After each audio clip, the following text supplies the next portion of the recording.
Are you tired of the same old pro wrestling? Then check out the amazing action on Powerslam.tv, the biggest indie pro wrestling channel in the world.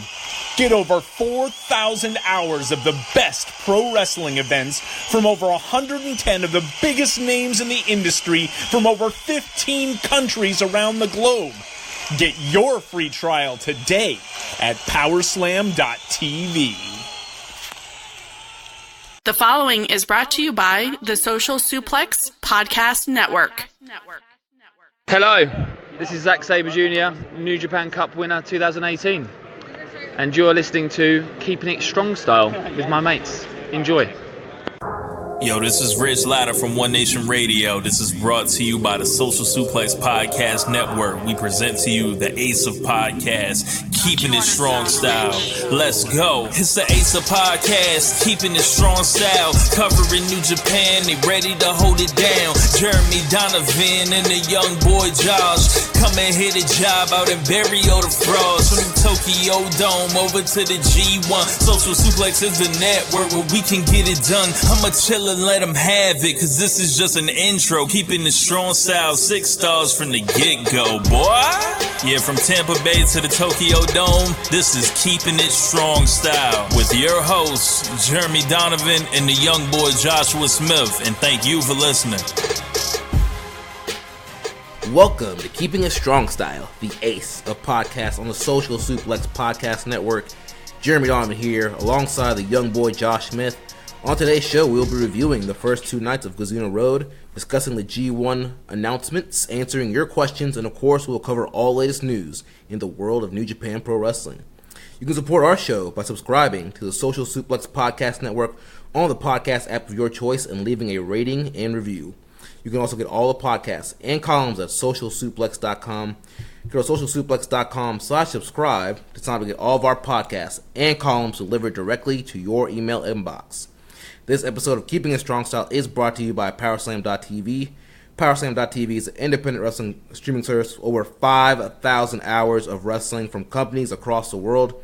Use promo code SOCIALSUPLEX to get your first month free. Also, make sure to check out our Pro Wrestling Tees store, prowrestlingtees.com/socialsuplex. That's where you can get your official Keeping It Strong Style t-shirt as well as other t-shirts from the Social Suplex Podcast Network. All right, young boy. Episode 81. We're here. We're back. And I will be the Chris Charlton to your Mavs Gillis. Oh, man. And I think that we need to start off the show by addressing the issue and the thing that I know is on everybody's mind. And the big question here is, who is the mole in chaos? Is it Ishii? Oh my gosh. Is it that Punk Yo? Who is it? You know, it's been a while since we've gotten a who's the mole in chaos question. The wrestling landscape has changed so vastly. I think it completely has left everyone's mind, but not the young boys. I still remember. The young boy remembers. Oh man. No, but the one thing that we do need to kick off with, the rumor that was going around last week that had my DMs, flooded all over the place. Oh, man. There was a rumor last week that our beloved Gedo had stepped down from the booking position at New Japan. Yeah, so I was at work, just trugging along, doing what I do, trying to earn some people some cash, consolidating some accounts, everything's straight. I looked down at the group chat, which, by the way, is way too busy. Like, y'all need to be doing some work or something productive with y'all's lives. I don't know what's going on. Anyways, I see someone post something about, Gedo might be... There's a rumor going around that Gedo might be, leaving. Suddenly, bro, all the hairs on the back of my neck, stood up. A cold chill and shiver went down, my spine. And my heart sunk, my stomach just dropped, and I was like, oh, no, bro. I had a very literal and visceral reaction to this, to this idea, and I was like, bro, is this for real? This cannot be real. Within a matter of moments, it was confirmed that this was, in fact, not a real thing that was happening, and the color came back into my face, and you know, I didn't pass out like I thought I was going to. The room stopped spinning. But, yeah, so what happened here? Yeah, so it was me that put that in the group thread. You know, at work, you know, I have the group thread up on one window. I have Twitter up on another window as I'm working. So I happen to, you know, just scroll over, see what's going on Twitter for a minute in between projects. And next thing you know, I see Voices of Wrestling Twitter talking about a rumor of Gedo stepping down from booking, that it was written in this Japanese blog, and that, you know, they're reaching out to all their contacts, trying to figure out what's going on. I know, like, Uprocks was reporting about it, and Wrestling Observer, a couple different other publications. Like, this news seemed to travel very quickly. Yeah, everybody was hitting up all their sources. You know, I even hit up one of our sources that's close to the New Japan office, trying to see if he heard anything, see what was going on. And for a while, of course, it was not... You were reaching out to our sources? Yeah. I think our sources and everyone else's sources might, like, all be the same sources. Well, at least one of them, yeah. So, yeah, you know, but everybody in Japan was, you know, sleeping at night. And so, but one source did answer back to, I guess, Emily Pratt from Uprocks with Spandex. And she was able to confirm with the New Japan office that, you know, it was a complete rumor of Gedo stepping down. Then Voices of Wrestling, our friends Rich Craich and Joe Lanza, they were able to get more confirmation from their sources saying that this rumor was false. Brian Alvarez posted on the Wrestling Observer message board that the news was false. And so, yeah. And this news broke what? With a publication over in Japan? Some Japanese blog. Okay. That's, oh man. And then, of course, you know, the English translators here got a hold of that blog, translated it, and was like, what the hell?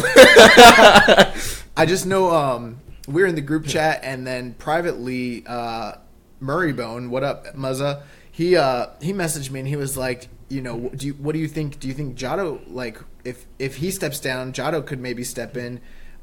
Is he a good booker? And I was like, yeah, Gedo's a very good booker. And he was like, yeah, but didn't he run Noah into the ground? And I'm like, yeah, but before that, he popped their business in a way that it hadn't been popped in like over a decade and kind of saved the company. Like, people kind of forget that part of it.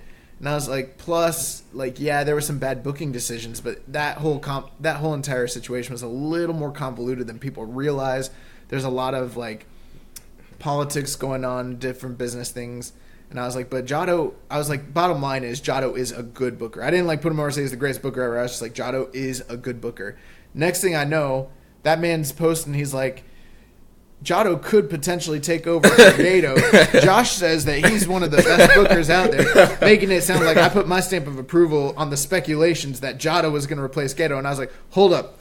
Josh never said... I think that's the fastest I've ever seen you reply to anything in the group chat. Yeah, bro. I was like, let's make it very clear here. Josh did not say that Gedo is in any way... Hold up, playa. Hold up, playa. But anyways, so yeah, so Gedo will not be leaving us. Now, I guess there have been some talks about this, and you know, I heard some of this going on with like Super J-Cast and Voices of Wrestling crew, and they're saying that, you know, even though Gedo is like the head booker, he's not the sole booker apparently. Is that correct? Well, so he makes all like the final decisions, the finishes, all that stuff, but he kind of has Gedo and Rocky Romero as like sounding board. So Gedo would be number 2, Rocky Romero is number 3. It's almost like a committee. Right. So he bounces ideas off both those guys, and but essentially at the end of the day, it's Gedo's final call. So they're like the booking trinity, basically. Pretty much. Well, that's good news. When I heard this, I literally like my stomach dropped, and I was like, "What if New Japan gets crappy, and I have to keep doing this podcast? I don't know if I can handle." Now, here's the thing: this was completely believable news to me because we've talked about it for a long time. Like, dude, Gedo's been on a tear doing this for what? A decade? Yeah. You know? And, I mean, how many great bookers out there have a history of booking on this kind of level with this sort of, like, you know, fluidity and logic and excellence for this many years and don't get burned out? Right. I mean, you can think of a lot of great bookers. You can think of your Paul Heymans, your Gabe Sapolskys, you know, all these guys that have good runs, but then eventually... Bill Watts. Yeah, they just get burnt out. Yeah, that definitely happens. So I am glad to hear that this is just a rumor now. Do you think, is there any possibility that where there's smoke, there's fire? I don't know. It's hard to tell. I mean, we're just speculating at this point, but there is that little lingering like fear, like what if something leaked? Right, or maybe there was some kind of, there was rumors about, people being unhappy with the Dominion finish, maybe something came out of that, or maybe, there was some kind of mistranslation with the Japanese blog. Maybe he was saying he wishes Gedo would leave and it got translated incorrectly. This man Gedo's like, oh, y'all want to boo my main event? All right, I see how it is. Thanks for nothing after 10 years. I'm out of here. Gedo, Rocky, y'all got this.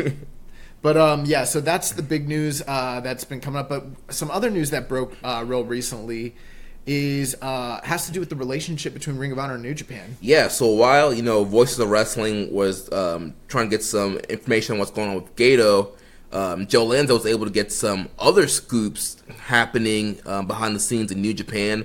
And one of those things that Joe Lanza reported about last week was the fact that there are several Ring of Honor talents who are unhappy with the way that they are treated in Ring of Honor and how they're pushed there. The main name that came out was Juice Robinson, and it was said that Juice doesn't want to work Ring of Honor anymore. Yeah, I guess the report was that he won't be getting booked there going forward. Which is a little bit surprising. It did seem like there was a big push in play for Juice. They gave him his own faction with Lifeblood, and he seemed to factor into the stories. But I haven't really kept up with Ring of Honor this year. I know you kind of stopped watching after the Madison Square Garden show. Yeah, after G1 Supercar, Ring of Honor just kind of fell off my rotation for a little bit. And really nothing's been drawing me to like, oh man, let me watch Ring of Honor. But like you mentioned, like Lifeblood at first kind of seemed like it was going to be, the new top faction, but it's kind of dropped off into like a mid-cardy, low-card kind of thing. I know we had questions like, how is this going to work with Juice in New Japan, and then, working stateside, it kind of almost felt like it was some sort of make good or something of that nature. Right. And it was interesting because when that faction formed, he was the United States champion at the time, and you felt like, oh, maybe they're doing this to kind of build around him and kind of showcase that title over there. And I don't think that ever really happened. No. I think the only pay-per-view since the formation of that faction has really been, the Madison Square Garden show. We saw him in that multi-man with like Bully Ray, but everything just seemed kind of real convoluted all over the place. Yeah. And in the past, New Japan stars have been pushed pretty heavily when they do work Ring of Honor. And it hasn't really, I guess, felt that way. Some guys like Zach has seemed to be pretty prominent when he works there, but like Juice, I don't know really, a lot of the matches they've had him in. I kind of looked at Cage Match this week, and it was a lot of tag matches, a lot of, like you said, kind of like mid-card meandering things. Like we haven't seen him in a singles feud or anything of that nature. Right, and I just don't know why they even created that whole Lifeblood faction. Like, you have a bunch of guys that could be individual draws and individual acts, and they just shove them together. Juice is perfectly fine on his own. I understand you got the Finlay partnership, you want to have him and Finlay together, but Juice should have been a standout act on his own. Bandito should be an act on his own. Mark Haskins, all those guys in that group. Emma, all those people in that group, they should be, standout stars on their own. Yeah, so just another kind of, we've kind of wondered what this relationship between Ring of Honor and New Japan was going to be going forward. And this isn't really necessarily a new thing or like an isolated incident. There've been talk for years that like different independent stars didn't necessarily love working Ring of Honor. Ring of Honor today under the Sinclair group is not Ring of Honor, from 10, 15 years ago. Right. It's definitely not even the same group that it was just 5 years ago, Quite a few things. Obviously, the wrestling landscape has really changed, but, I do wonder what this means going forward for the relationship between these two groups. What do you think? Yeah, this could not be a good sign looking forward to the relationship. If, a lot of their guys don't want to work with Ring of Honor, then I think that's something that the New Japan office is going to take into consideration and be like, okay, the main thing we have with Ring of Honor is just like a talent exchange, and we kind of do some co-branded shows on the States, but we're starting to do our own stuff in the States. Do we really need them? Yeah, that's been the big question. I think a lot of people are obviously really pushing for a potential working relationship between AEW and New Japan. Whether that comes about or happens, I'm not completely sure or confident about. Just the other week we reported about how when he was asked in the media, Harold Mai basically came out and said, we've had a long, fruitful relationship with Ring of Honor. We intend to continue to honor that, continue to work with them. But then behind this, scenes, it's kind of more like, well, there was issues with the Enzo and Cass thing, and there were other issues with some of the stories that took place that weren't necessarily cleared between the two companies. There seems to be a breakdown in communication. Right. They're saying one thing, but we're hearing different things. What's going on behind the scenes? And yeah, that is the real question. I mean, you can take a look at how Ring of Honor is drawing right now. They're in the New York market here coming up, and pictures just keep posting every time they hold a show, and you see more and more empty seats. I know. We're not the authority on Ring of Honor, but we've attended quite a few shows here in the Lakeland area. And, I mean, pretty much everywhere they go, numbers are significantly down. Right. I mean, especially like you mentioned, in their home markets. I think they're going to be in New York, Philly coming up soon. The market that Ring of Honor has always run in for years now. Well, not only that, but they're following up a big show at Madison Square Garden. So you would think that, obviously there was a big flying crowd for that, but you would think that there'd be some carryover. Doesn't seem to be the case. Yeah. Now, I know, last year, we used to get into a big argument and kind of debate when we would talk to, say, Rich. And Rich would be like, man, Ring of Honor is trash. They're not really doing what it looks like they're doing. We're like, dude, their business is, up. It's better than it's ever really been. And he was like, man, those are New Japan guys, kind of carrying over into Ring of Honor. And they're basically booking everything around them. We're like, well, not really, because the guys they're booking around are Ring of Honor guys, and we're talking about Cody, the Bucks, Adam Cole, Hangman Page, Marty Scurll.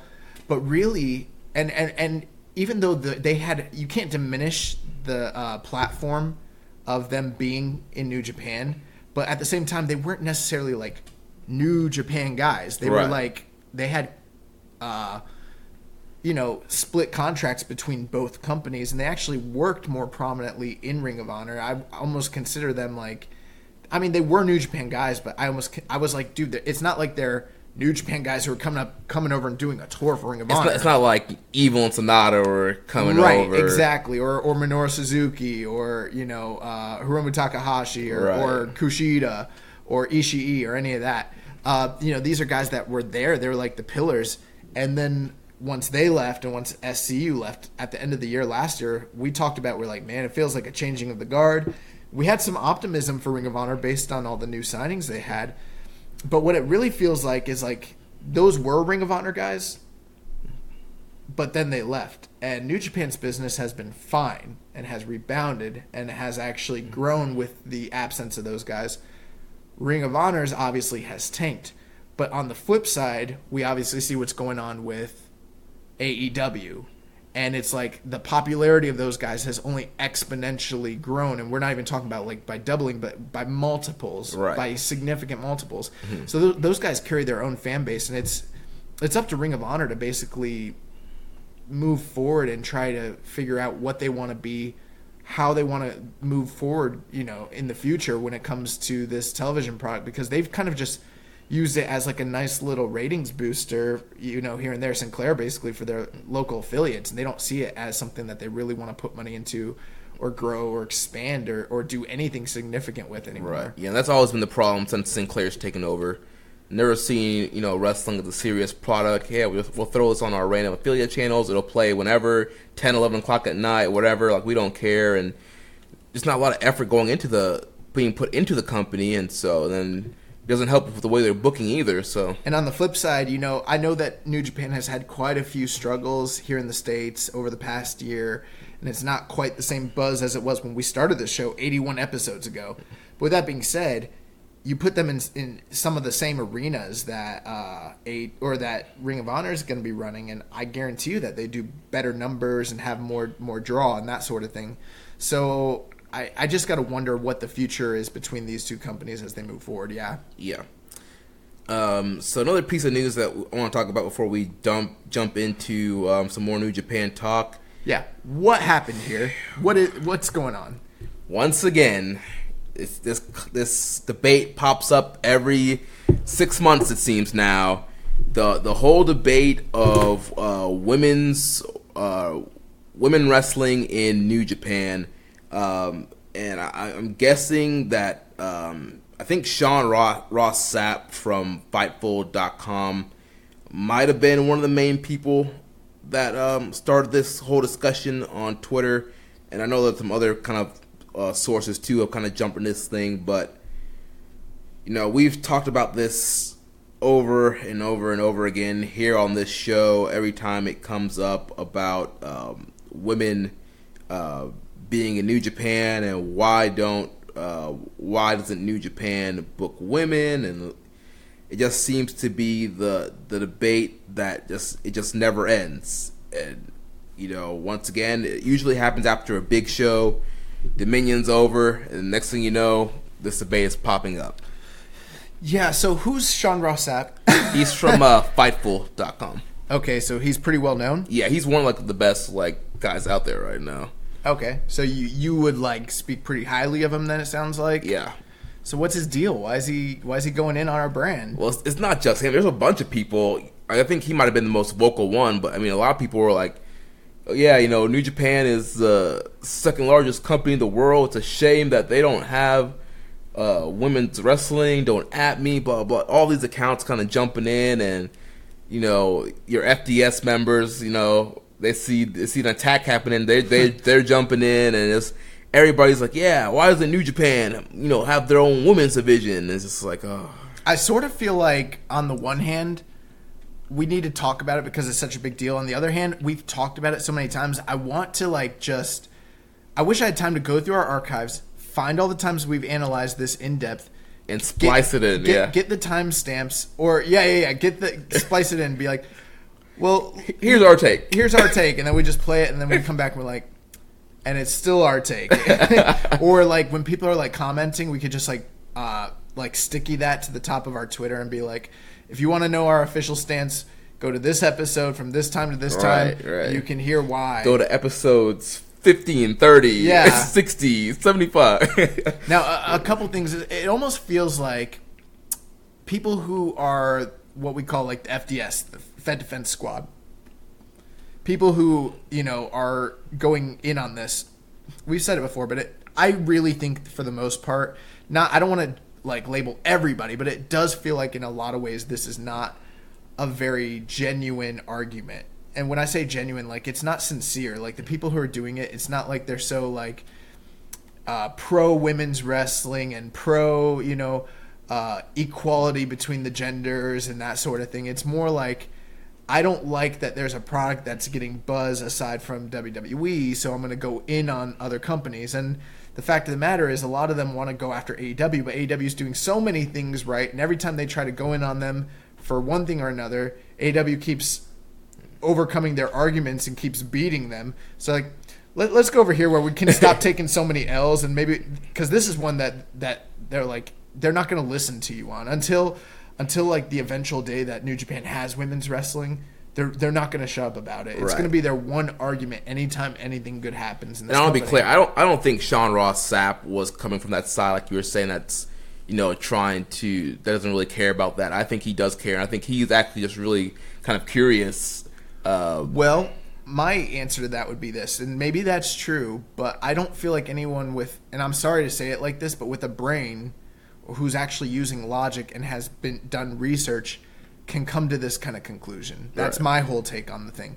It's do your research, see why it's set up that way in that culture, and realize that it's not this company's responsibility to offer that. You know what I mean? Right. When there's how many Joshi companies that are offering women's wrestling on a major scale over there? What, at least 8, 10 major ones that people know of that you can see online and support by getting their streaming services or watching their shows. I mean, and why the other thing too is why is it just New Japan that people are going after? Why isn't it Noah? Why isn't it Big Japan? All Japan. Dragon Gate, exactly. I think DDT does have a subgenre of women's wrestling as well, but you know, if you notice, they don't have like the biggest Joshi following because it's this subcultured thing that they're offering. Most of the women who are stars that are working there are actually bigger stars in their Joshi promotions. And why aren't they talking about... Now, I know that this is kind of like a backwards argument, and it's almost like being like men's rights, you know, when men have all the rights. But at the same time, it's like, if you think that all companies should offer both wrestling products, then why aren't you going at Stardom or Wave or Ice Ribbon or Sendai Girl or Tokyo Joshi Pro and saying, like, y'all need to feature the men? Right. I mean, it does go both ways. It's the reality is that's a stupid argument. It's a stupid thing. No one would ever say that because it's actually stupid. And it's like, yo, people over there don't, like, people who are Joshi fans don't want their wrestlers to go wrestle in New Japan. I have yet to see a Joshi wrestler come out and say, I want to work in New Japan, but they won't let me. Yeah. And, you know, we don't know how much money these Joshi girls get paid compared to New Japan guys. I mean, clearly New Japan is, you know, second largest company in the world, is making big business. So I'm sure just by that, their guys are getting paid more, but we still don't know what the difference in the scale is. Listen, I think at the end of the day, wrestling is a business. If in their market it made sense to bring in women, and if they brought in women, I would be all for it. Mm-hmm. We like Joshi. Believe it or not, the you know, the host of this podcast, we watch Joshi wrestling. My tastes are obviously more classic, like Gaia and All Japan Women's, but like this man is watching Stardom all the freaking time. Yeah, James got me hooked now. I mean, this weekend I was watching the Sapporo Night Show from Stardom. So you know, I love Joshi wrestling. I love women's wrestling. You know, I've been to several Shine and Shimmer shows.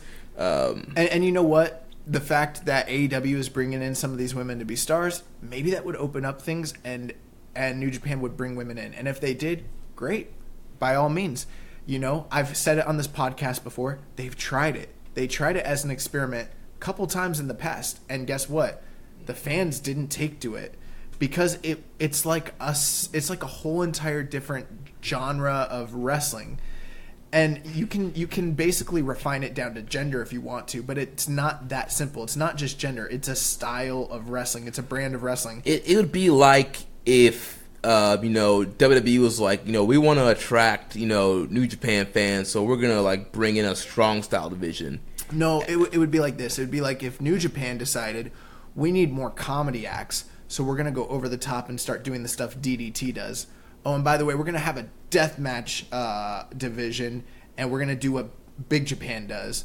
And we need a hyperspeed trios or multi-man division, so we're going to start doing what Dragon Gate does. And by the way, we're going to do Joshi, which, by the way, there's a bunch of different types of Joshi, whether people realize that or not. You know, each of these companies do have distinctions and differences. They're not all just women's wrestling, quote-unquote. Right. That is how the fans over there would see it, probably most likely. They would see it as like, why is New Japan trying to do what Tokyo Joshi Pro does or Pro Wrestling Wave or whatever? Why are they trying to be Stardom? You know, that stuff already exists. And the fans who watch those brands. We've heard it from a lot of authorities and sources that like the crossover of wrestling fans over in Japan is not what you think it would be. It's not like there's people like, hey, I'm going to put on, Ice Ribbon. Now I'm going to put on DDT, and now I'm going to put on Noah. Yeah, in Japan, people are loyal to the companies that they watch and support. There's not a lot of crossover like here in the States. I mean, you get your one brand and you stick with it. Right. So with that being said, it's like it could be a sincere argument, and I would be for it if they brought women's wrestling to New Japan. But it's not as a business, they're not required to do this. Just like Big Japan's not required to feature a Joshi division, and just like other companies are not required to have a deathmatch division. It's different types of wrestling. You know, it would literally be like, oh, we're going to start doing shoot style again. It's the same stuff. It's like there are fans of these genres of wrestling. They would, and then here's the other thing. Women would be marginalized. They don't have the time to feature women like that. Unless they like literally cut a portion of the roster. Yeah, if they were to bring in a women's roster, they would probably literally have to cut like half the men. maybe not half the men, but a lot of them. And you know what? If some people are like, well, cut the men. Okay, fine, cut the men. Is that going to help business is basically the real question. Is it something that New Japan fans are going to take to? Joshi fans are going to take to? Is it going to help the performers? Are they going to be featured the way the men are? I just don't know the answer to that question. Now, if it works and they bring them in, great. But for right now, as it stands, they're not going to. Right. Here's the thing. If you want to see Japanese women's wrestling take a bigger stage, support these Joshi companies. Subscribe to their subscription service, watch their big shows, buy their merch, and support those companies. Because by supporting them, that's how they're going to do better business and be able to book bigger venues. Yeah, the women who wrestle in these companies are like legit stars. Like legit stars. Mm-hmm. They wouldn't be in New Japan. Like, they might get over to an extent, but they're never going to be like push. Do you know what I mean? Right. It's just not what it is. Maybe that would happen one day, but it would take a lot of time, a lot of effort. It's just like I said, I just feel like anyone who's like sincere about the argument, who's like they should have from face value, it's like, do I think men and women are equal and have the same abilities and can wrestle just as well as each other? Sure. Of course they do. Do I think it makes sense in this context? No. Do I think it's a misogynistic thing that they're not there? Absolutely not. And I think anyone who's trying to make it sound like it's a misogynistic thing or that they're required to do it, that it's their responsibility, I think that those people are misguided or misled, or they're not doing their actual homework on what takes place over there. And I would venture to say in most cases, the majority of them don't watch Joshi, haven't done a history study on any of this stuff. And I'm sure a majority of them don't even watch New Japan. Yeah, and I was going to say that's the other thing. I think a lot of them don't. I feel like the truth is we're probably spending time talking about something that the majority of our listeners already know. The faithful who have heard every 81 episode of Keeping It Strong Style been like, yes, we get it, guys. We've heard you talk about this. Yeah, and again, if they brought women into New Japan, great. I'd be for it. But I just don't know that it's the best thing for anyone involved, honestly. Yeah. All right, so enough of that. Let's. But I'm tired of this popping up every time. Like, it only pops up when New Japan is getting hot. Like, every 6 months we have a big show. It's either Dominion, G1 Finals, or Wrestle Kingdom. Wait, by the way, y'all just had a really good show. Why don't y'all have women? That show was great, but I didn't see no woman on it, though. Yeah. It literally is disingenuous. All right, so enough of that. We're not talking about women in New Japan on this podcast again. Let's talk about Kizuna Road, man. We're going to splice it in from episode 81 going forward every time this comes up. I don't even think we should use this one. This wasn't even our best one. We had like actual in-depth like discussions about this that are way better than this. That's true. But yeah, Kizuna Road. So we had two Kizuna Road shows, June 16th and June 17th. And of course, we had the big G1 Climax announcements that happened on both of those shows. We're going to go over the results of both of those shows real quick, and then we will dive into all the G1 Climax 29 announcements that came from both of these shows. So both of these shows were in Korakuen Hall. Yes. So the first show, like I mentioned, was on June 16th. We kicked off things with Tsuji and Yumura. Coming into this match, the rivalry was at 33-21. Yes. And this was a great way to open the show as usual. Tsuji defeated Yumura with the Boston Crab, increasing the record now to 4-3-21. Thought both guys looked great here as usual. Tsuji just getting so huge, man. He's getting jacked, and he just cranked that Boston Crab and submitted Yumura. Dude, Yumura has gotten way better. His strikes are better. He's got more size. The story of this match, which was real interesting, was the fact that in the past, it was always like his technical acumen and speed versus Tsuji's brawling and size. That's quickly changing. Yumura's strikes are getting way better. He's got enough size. He's not as big as Tsuji, but he's got way more muscle to where like he's looking like a competent wrestler. Like he doesn't even look like a junior. Like both these guys might be very close to heavyweight. I really enjoyed this match, and I thought it might, in my opinion, be the best match between Tsuji and Yumura that I've seen so far. Yeah, I think it was probably one of the best ones, too. And the interesting thing is that they've extended... So when these guys were going through the 21 draws that they went through, they were wrestling in 10-minute openers, and then they had to extend the time to 15 minutes. And they still had a couple draws, but now... they're starting to beat one another. Well, I think the first match that was extended to 15, I believe Yumura went to a finish. Beat Tsuji before it was like 8 minutes that he beat him. Okay, they didn't even need that whole 15. And that's been the interesting thing. Ever since they've that's exactly what I was gonna say. Ever since they've extended the time limit, they keep beating each other in like quicker and quicker time. So. Yeah, these guys really are gelling well together now. And I mean, after 21, 27, 28 matches, you got to figure they got to like get pretty good at working together. And I mean, I love this feud. Rivalry of the year. It is right now in 2019 at the halfway mark. It is one of the rivalry of the year candidates. Dude, it's going to be so awesome in like 10 years when both these guys have already been on excursion and like they're top heavyweight stars, like talking about this whole like backstory and their rivalry and the promo videos. Dude, I know we talk about the young lions all the time, but when you look at the current crop, they got Tsuji, Yumura, Narita, Umino. All four of those guys are just like studs. Like it's really hard to decipher who's the best or who's the head of the class. I know that like obviously Narita and Umino are senior and they're getting more opportunities, but like Tsuji and Yumura are coming for their spots, man. Oh, like, yeah. They're so hungry. It's crazy. Yeah.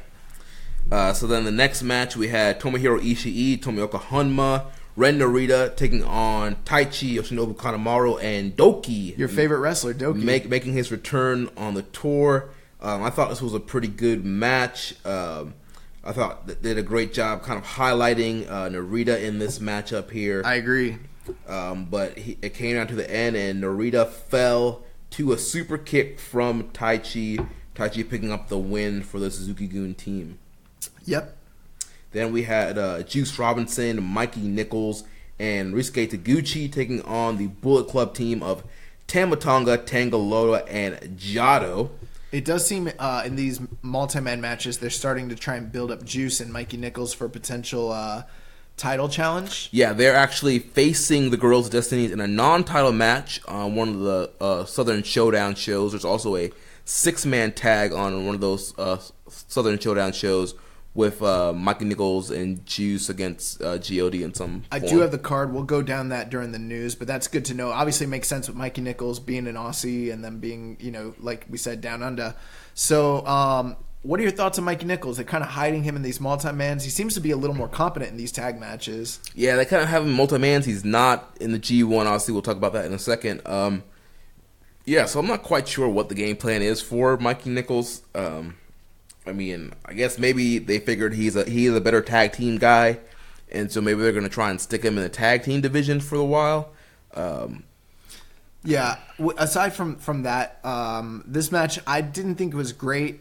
There was, again, we talked about it on the last tour, there was a lot of Taguchi butt stuff, which I'm just not down with that. Like, I'm fine with him, like, using the hip attacks. That's fine. Mm-hmm. But when they do the comedy stuff with his butt, like jamming stuff in his butt and pulling his pants down and hitting him with a kendo stick. I don't really love that. Plus, Gedo just like can barely move in the ring these days.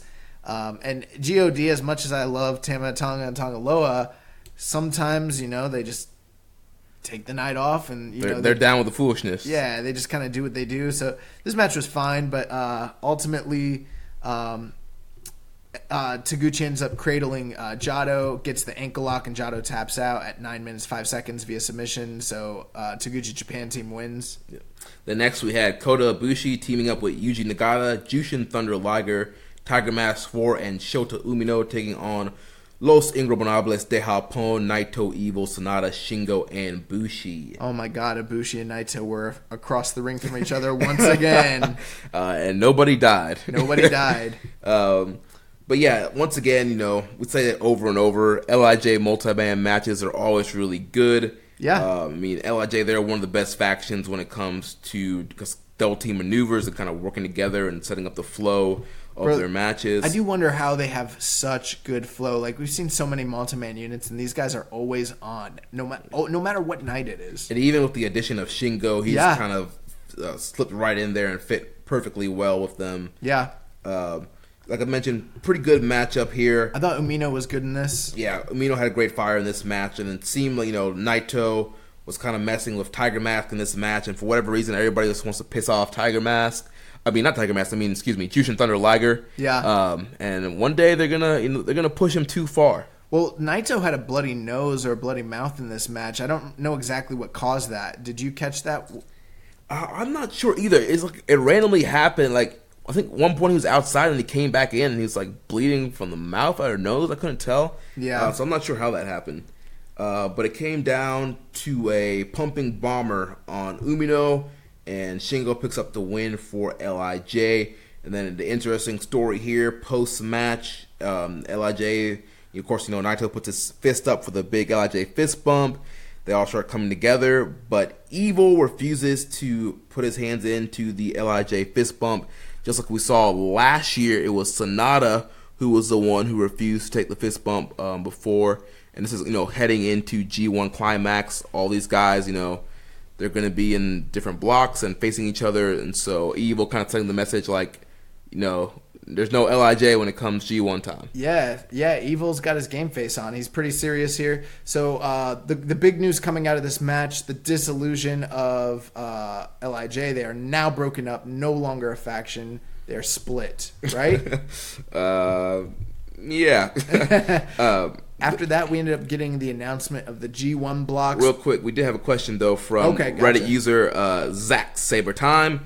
He says, what do you guys think about the LIJ breakup rumors running around? We see this happen every year, so I'm not going to sweat it. For everyone that says Sonata will leave, I doubt it. I think he can handle himself solo. Also, they're popular. Why would they break up LIJ? Have you heard any legit rumors that this is something that's happening? Oh, I haven't. I haven't either. Maybe Zach Saber Time has run into people who have been trying to start that rumor. I have seen people online address the rumor being like they're not breaking up. So I'm guessing it must be something online, but I haven't heard that rumor. Yeah, I haven't heard that rumor. And like you mentioned, Zack Sabre Time, this is something they did last year with Sonata. And I just think it's LIJ trying to be competitive with each other. Naito smiled when Evil backed off and walked away. Right. So it's just them, it's just Evil being the one to be like, all right, I'm very serious about this G1. This will be my moment to break out. I don't have time for this LIJ stuff right now. So after that, we got the announcement of the blocks, which we'll cover here in just a bit. But big moment, lots of big surprises, big pops. And we move on to the next match of the night. Hiroshi Tanahashi, Togi Makabe, and Toru Yano taking on the team of Jay White, Yujiro Takahashi making his return. This is his first match back, right? Yes. And Chase Owens. So we get a 6-man tag. This was okay. Yeah, a solid matchup here. Tanahashi looked better. Yeah, he did. He was moving a lot better. The whole purpose of this match was to set up the never 6-man title match that happened on today's show. Bullet Club ends up getting the win here, where if Chase Owens, he cradles up Makabe, pulls the tights, gets the win. Chase Owens pinning former IWGP champions out here. That means he's getting in the G1, right? I think he deserves the IWGP title shot, right? The crown jewel. Yeah. Yeah.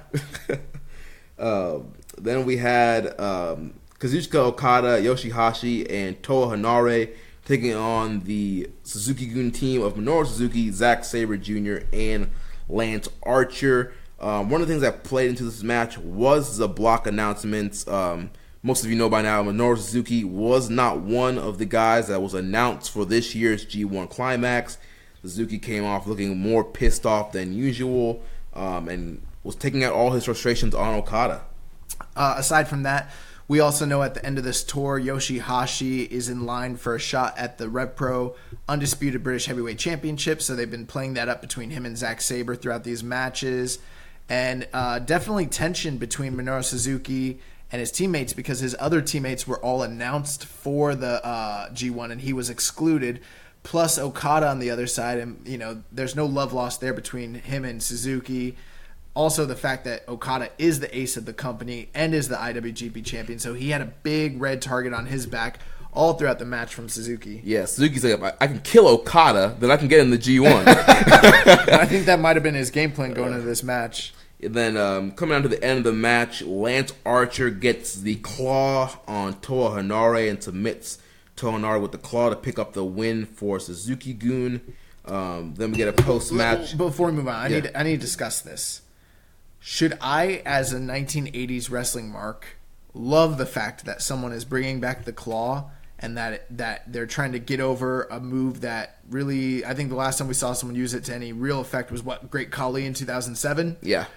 Or should I hate it because this is such an unbelievable move and it belongs back in the 80s and the 60s, and it has no place in modern pro wrestling, especially New Japan in 2019? How should I feel about this? I don't know, man. I mean, Archer is from Dallas. First show's going to be in Dallas. They're trying to, bring some nostalgia, rustle up some memories of the Von Erich family using the claw. I mean, I wasn't a huge fan of Archer using the claw, rather him just use a blackout. I gotta tell you, I hate it. I hate it. It doesn't look good. It doesn't look believable. I know there was a time and place where it was believable and people got behind it, and maybe I'm a hater. If I'm a hater, I'm a hater. I hate the claw. I hate it. I don't like the iron claw, bro. Like, unless like Baron Von Raschke is gonna get in the ring and like wrestle at his old age and like get the nostalgia pop, I really don't see anyone should be using that. I'm sure like we probably have like the Von Erich kids listening in right now, and they're like, "What the heck?" Because I'm sure they use it on the Indies. I think they're about to start working MLW. Yeah, they are. Yeah, they're teaming up with Filthy Tom Lawler soon to help him fight off the Contra unit. Unless those guys are using it, I don't think anyone should be using it, especially not Lance Archer, unfortunately. That's my take. So then we had a post-match promo from Suzuki questioning his G1 exclusion. He says he wants in, and he wants to hurt people, and he's demanding a play-in match. And he's not pleased at all. And also on Twitter, he was kind of saying, New Japan's not listening to the voices, and that he should be in the G1 Climax. Yeah, I saw something about his post-match promo in the back. He said something about, like, Suzuki Goon Army, like, everyone, like, riot, get outraged. Like, he's, like, trying to incite people to violence in the streets, this man, Minoru Suzuki. Yeah. Calling people to action. There will be a revolution. But then we had our main event of the evening. The IWGP Junior Tag titles were on the line as the current champions Roppongi 3K defended against the Bullet Club team of Taiji Ishimori and El Phantasmo. Not the first time we've seen Phantasmo and Ishimori team. They defeated Will Ospreay and Dragon Lee at the end of the Dontaku tour. And that's a formidable tag team they defeated to get to this point. And then they defeated Roppongi 3K in that multi-man match to get this tag title shot. Also, notably, no Rocky Romero at ringside to accompany Roppongi 3K on this evening. And I was kind of thinking Rocky is Phantasmo's Achilles heel because he beat that man in Gorkin. Yeah, he did. Give that man a reminder of what a real loss feels like. But yeah, no Rocky Romero. The coach and captain of Roppongi 3K was missing, and I guess that was the downfall of Roppongi 3K here. This was this was a very good match. It's pretty good. It wasn't a blowaway match or anything, but I thought it was still pretty good. I was in the 3.5 range of it. Came down. I'd agree. To the end with there was a lot of Bullet Club shenanigans in here, a lot of ref bumps, and it came down to the end with Phantasmo hitting the CR2 on Yo. And we have new IWGP Junior Tag Champs Taiji Ishimori and El Phantasmo. Yeah, I mean, the real story here at the very end was that Roppongi 3K looked like they were on their way to another successful title defense. Yo ended up hitting a German and getting 2 on Phantasmo. And when Sho came back and hit the lumbar check, everything broke down, ref bump. And then at that moment with the ref, down for the count, Phantasmo punches. He literally is straight up, not even like the normal low blow. He hits him with a straight right cross. Yeah. Like literally, like right to the nads. Just hits freaking Yo right in his ads, hits him with the nads, hits him with the CR2, and that kind of really taints, for lack of a better word, the win of Bullet Club. But they made a promise that they were going to take these titles, and now El Phantasmo and Taiji Ishimori with gold around their waist. Phantasmo, a double champion now. Yeah. Then we had a question from Muzza. He says, do you think ELP and Ishimori should have won the junior tag belts, or do you think they should have let Roppongi 3K have a longer reign? At this point, I think it's fine. I think the reality is there's not very many good challengers. If in a perfect world, I would want Roppongi 3K to go on a lengthy title reign and have many challengers and really establish these belts. And I think we say that almost every time, a group wins these belts. And most of the time it's Roppongi 3K, but they don't tend to have long title reigns because they don't have a lot of right. It's one of those things. In order for them to have views, they kind of have to, bounce the titles. Bounce the belts back and forth and kind of hot potato or chase the titles because there's just not that many teams in the division. Dude, they're the Sting of the IWGP Junior division. All these people that they're worried about women in New Japan, they need to be worried about getting this junior tag division unified with the heavyweight tag division. Let's rally against that cry right there. Let's get that in the universe. Well, we made some inroads last year. They let the Young Bucks come up, and we've got some big news about the juniors in the G1 here coming up shortly. So I think we've been making some strides. Plus, we saw Roppongi 3K get some wins over heavyweights in multi-man matches last year. So I think we're on the uptick. Things aren't exactly where we want them to be, but plenty to be thankful for. But yeah, Ishimori and Phantasmo ended up attacking post-match until Taguchi comes out and makes the save. Obviously, kind of teasing the matchup between Phantasmo and Taguchi, which is also coming up at the end of this tour as well. And Roppongi 3K, I thought it was funny because they got saved and they were still in the ring. They still had to cut a post-match promo, right. Even though they lost, which was kind of funny. Yeah, still try to send the crowd home happy. So interesting night there, and then we move on to Kizuna Road Night 2 on June 17th. That was earlier this morning. Yeah, once again back in Korakuen Hall. Kicked off the same way we did on Night 1 with Tsuji and Yumura, and another good opener, and Yumura was able to even things up once again by defeating Tsuji. He hit this beautiful double overhook overhead bridging suplex to get the win here. So I had personal things going on earlier today, so I haven't gotten a chance to watch this show in its entirety. When you say a bridging suplex, are you saying like a German or like a belly to belly? No, so it was like he was facing belly to belly style, but he had a double overhook over the arms. Oh. And it was a front suplex. So it's a butterfly. It's overhead butterfly suplex. Yeah. So he locked it in for the pinfall. Yeah, it was beautiful. He just tossed Tsuji. It was a beautiful suplex. Comparing this match to Night 2, which did you think was the better match? I don't know. I thought they were both pretty good. I thought they were pretty much on the same level. Okay, perfect. So these guys are even 4-4-21. And we move on to the second match of the night. Tomoaki Hanma and Hanare. The new, how we had like the new rockers? The new GBH? Yeah, the new GBH. Hanma and Hanare taking on Yuji Nagata and Shota Umino. Nagata and his son. Yeah, so this was a good matchup. Hanare got the Toa bottom on Shota Umino to get the win for his team, and punching his ticket into the G1 Climax. The C block. The C block. No, but post match he did go over to the English team and he's like, "What do I have to do to get in the G1? I want to be in the G1." You have to beat a heavyweight in singles action at some point during the calendar year, Hanare. That's what you might need to do to get into the G1, which I don't think he's done all year, to be honest with you. Yeah, but he got the win here for his team here. Even when he took on Big Trent, he didn't win. Yeah, man. So we move on. Kota Ibushi, Hiroyoshi Tenzan. Tenzan back. Yeah, Tenzan. I think, Tenzan was back. He was tweeting about it and saying, he was unveiling some new, more violent moves for his return. And, he wants to keep competing. Satoshi Kojima and Jushin Thunder Liger and Tiger Mask taking on the team of Tetsuya Naito, Evil, Sonata, Shingo, and Bushi. And, pretty much the same thing as the previous night. Another, 3 1/4, 3 1/2 match here with LIJ. Naito was, once again, it's really picking on Jushin Liger in this match. Came down to the end with Sonata getting Tiger Mask in the skull end and tapping him out. And then post-match, Naito and Jushin Thunder Liger were kind of getting in each other's face and kind of, they had to kind of separate those guys. And then once Liger left, of course, they went for the LIJ fist bump once again. And then Evil bails on them once again, letting, Naito and Sonata know and Shingo that he's serious about G1. And he also refused at the beginning of the match as well, right? Yeah. So, that's twice in the same night. Just, basically saying like, nah, I'm with the smoke. I want the smoke. After that, they announced the G1 matchups, and we'll cover that, including the first night of Dallas. So we've got a lot of big news coming up when it comes to the G1. And I know you guys are chomping at the bit for that, so we're going to get to that real quick.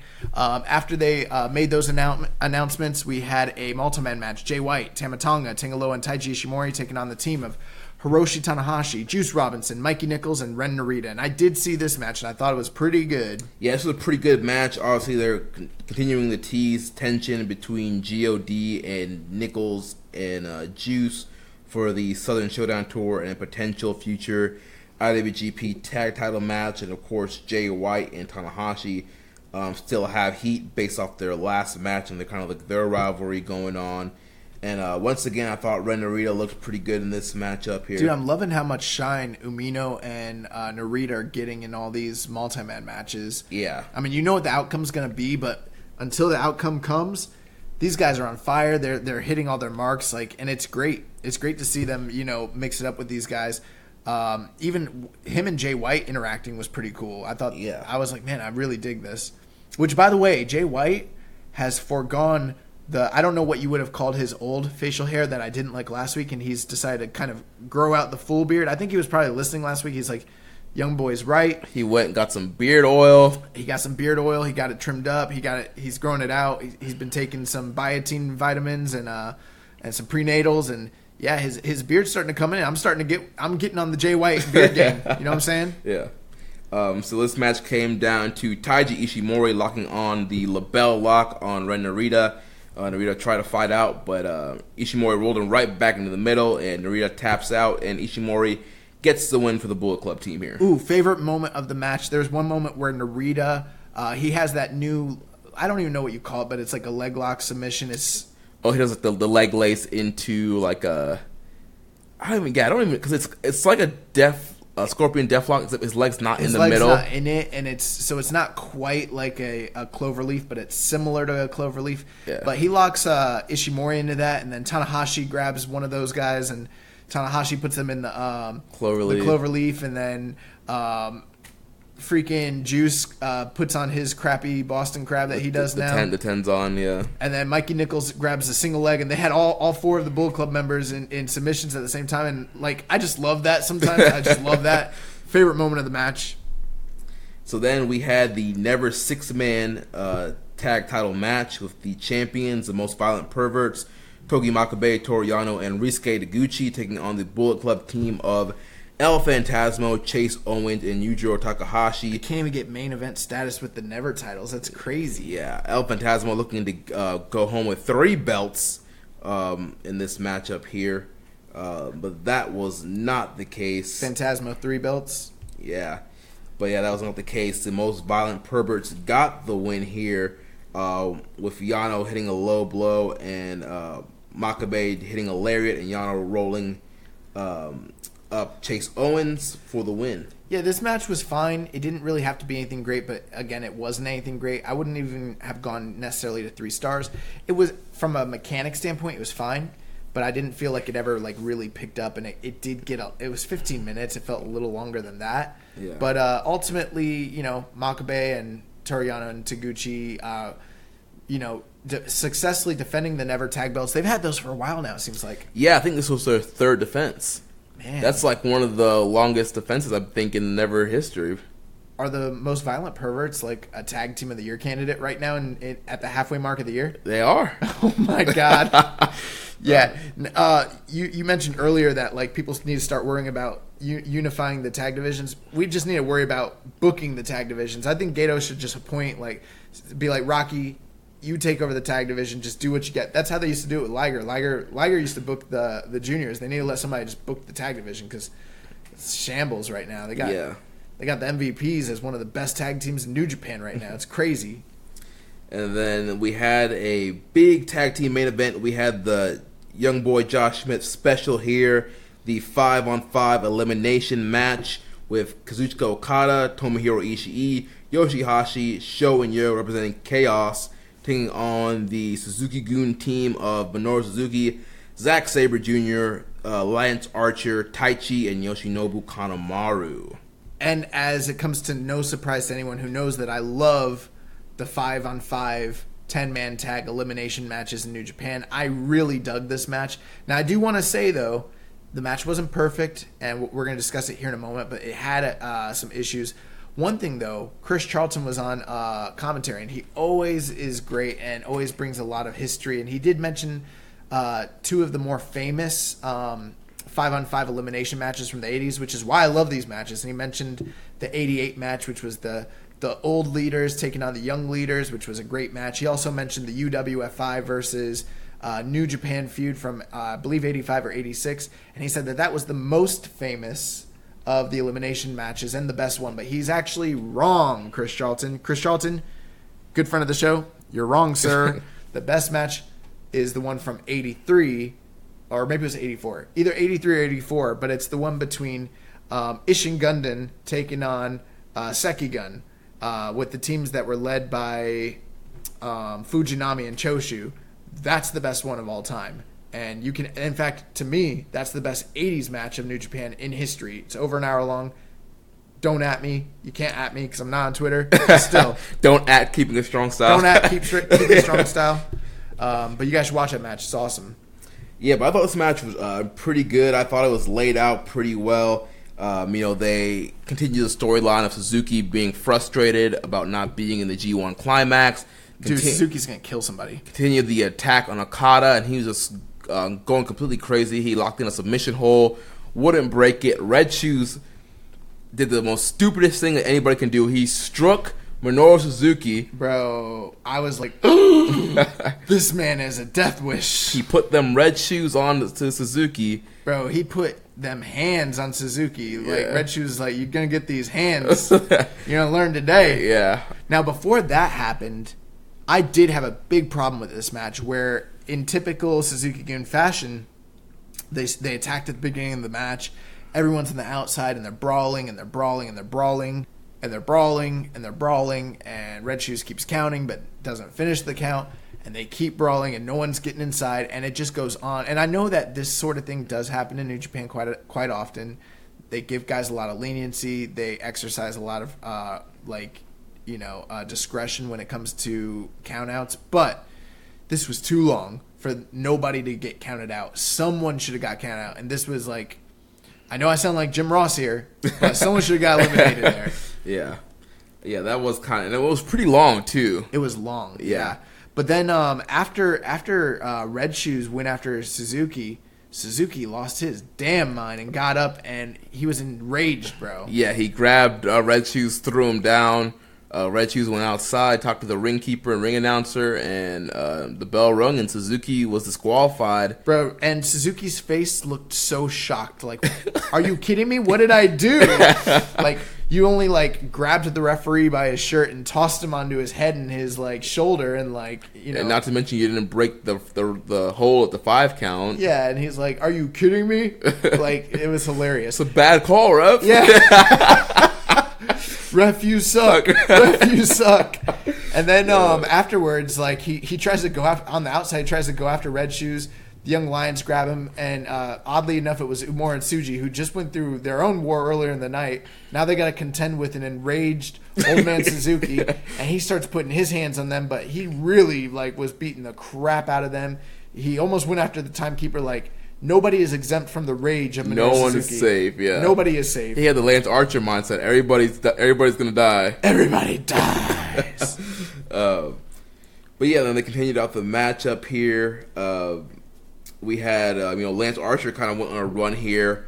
Archer went on an awesome run. They really highlighted him in this match. Yeah, he eliminated Okada, and he eliminated Sho and Yo. Yeah, and I was digging. Okada almost eliminated Archer. Archer got back in, choke slammed him, tossed him outside. Sho and Yo tried to overpower him together, double team him, get him on the outside. He started fighting them off, ran them into each other, hit his specials on both of them, and then tossed one after the other. It gave me a lot of WrestleMania 2 vibes. Andre the Giant versus the Hart Foundation. So he eliminated 3 guys back to back, and then Big Tom or should I say Little Tom Tomohiro Ishii gets in the ring, and he wanted the smoke when it came to Archer. Yeah, he tried and tried, he was chopping him, trying to do a shoulder block, but Archer was pretty much just overpowering him. He tried to hit the brain buster. He was stomping on his toes, trying to get him up for the brain buster. Eventually got him up, hit the brain buster on him, but Archer pretty much recovered pretty quickly. Ishii tried to close on him over the top, but Archer got back in. And then they were kind of both at a point where they were both fighting on the apron. And Archer was going to try to hit the blackout to Ishii from the outside to the from the inside to the outside, but then Ishii was able to slide back in the ring and lariat Archer out. Yeah, he said, "Go to hell, get out of here, geek." One other thing we forgot to mention: so Doki was not in this match, but he was at ringside. So when they had all the outside ring shenanigans, it was almost like a power play 6-on-5, and it was really, really uneven. Kanemaru didn't do much in this match. We actually forgot to mention he did get eliminated by Okada. He was at the top rope and Okada drop kicked him. He fell over the top rope. And in these elimination matches, we forgot to mention over the top rope is an elimination. So pinfall, submission, and over top, right. DQ, obviously. Kanemaru did hit that move though that I really like, where he has a guy straddled on the outside, kind of hanging over the guardrail. And he jumps up on the guardrail and then does like a leg drop, like right on their head. Like, it's freaking awesome. It's one of my favorite things he does. So he had that one moment, but at this point Archer gets eliminated, so then it comes down to Ishii and Yoshihashi taking on Zack Sabre Jr. and Taichi. So 2-on-2, and we got Ishii and Taichi in the ring. Ishii is lighting up Taichi, and he goes to eliminate Taichi, gets him out of the ring. Or was no, I'm sorry, that wasn't him, was it? That was I'm actually messing this up, aren't I? I'm trying to... Because I think that was Yoshihashi that initially eliminated him. Yeah, Yoshihashi's the one that eliminates Taichi. So what happened with Taichi and Ishii? I'm trying to remember now. I think I remember at one point. I only remember the Yoshihashi part. Oh, Taichi eliminated Ishii. Right. How did that happen? Doki. I think Doki helped Taichi attack Ishii. Oh, that's right. Yeah, he was getting ready to eliminate Taichi, and then Doki got involved, and he kind of went after Doki. And man, what happened here? Okay, yeah. So I think Taichi, after Ishii eliminated Archer, Taichi went on the attack. And then Doki kind of came up on the apron, and I think that's what... And then that created the opening for Taichi to eliminate Ishii. Yeah. So then it came down to Yoshihashi as the lone survivor taking on Taichi and Sabre. And Taichi and Sabre are basically laughing to themselves because, Yoshihashi is such a geek. And Taichi attacks with kicks, and Hashi hits him with a Hurricane Rana. He slams Sabre. But then Doki goes to the ref and makes Red Shoes' back be turned to him. Yoshihashi dumps Taichi out of the ring, but the ref doesn't see it, and Taichi gets back in the ring, and him and Sabre attack, and they're running wild all over Yoshihashi. Taichi tries to cover him for 2. Pants come off, and he tries to go for Taichi tries to go for a super kick and is countered into the butterfly lock. That horrible butterfly lock. Sabre ends up making the save, but Hashi hits him with the lariat. Taichi grabs the ref, and there's a pipe shot from Doki. And Yoshihashi hits a super kick, dumps Taichi out of the ring. So we wind up with just Zack Sabre Jr. and Yoshihashi as the final 2, which makes sense because they are going to have a title match at the end of this tour. Yep, on June 25th in Sendai. And from this point, it seems like it's all Zack. Zack is locking him in triangles and arm bars and tying him up, and Yoshihashi keeps trying to roll for quick roll-up wins, very similar to how he got that roll-up win in the tag match earlier during Dominion. But he can't seem to figure out Zack Sabre until they start striking. And eventually Yoshihashi basically ends up getting Zack Sabre transitioned out of the ring over the top rope. And he's trying to fight and eliminate Sabre. Sabre grabs a hold of his neck and is choking him, and it looks like he's going to choke him unconscious and pull him over the rope. Instead, Yoshihashi counters the chokehold, grabs his arm, brings it down, turns around, hits Zack Sabre. Zack Sabre goes flying out of the ring, and your winner and the sole survivor for the Chaos team, Yoshihashi. Yeah, Yoshihashi gets to cut the post-match promo. Yep. Sabre was enraged, went in the ring, wanted to smoke Yoshihashi. Yoshihashi hit him with a big lariat, laid Sabre out. Then Doki and Taichi wanted to smoke with Yoshihashi. Yoshihashi laid both of them out, grabbed the British heavyweight title, stood over Sabre, and was saying, he's going to beat Sabre and get into G1. Yep. So, yeah, really, really strong showing here from Yoshihashi, and that's going to do it for night 2. Question here from our friend of the show, Kevin Crawford. He says, why is Yoshihashi getting this title feud with Zack Sabre Jr.? Does Gedo really think he's a draw, or is it just filler Kizuna Road match for ZSJ leading into the G1? To be honest with you, I think we'll cover it here in a moment, but I think a lot of it has to do with the fact that Yoshihashi is not included in the G1 Climax lineup. He is a guy, though, that they've been pretty loyal to over the years and have given a lot of opportunities to.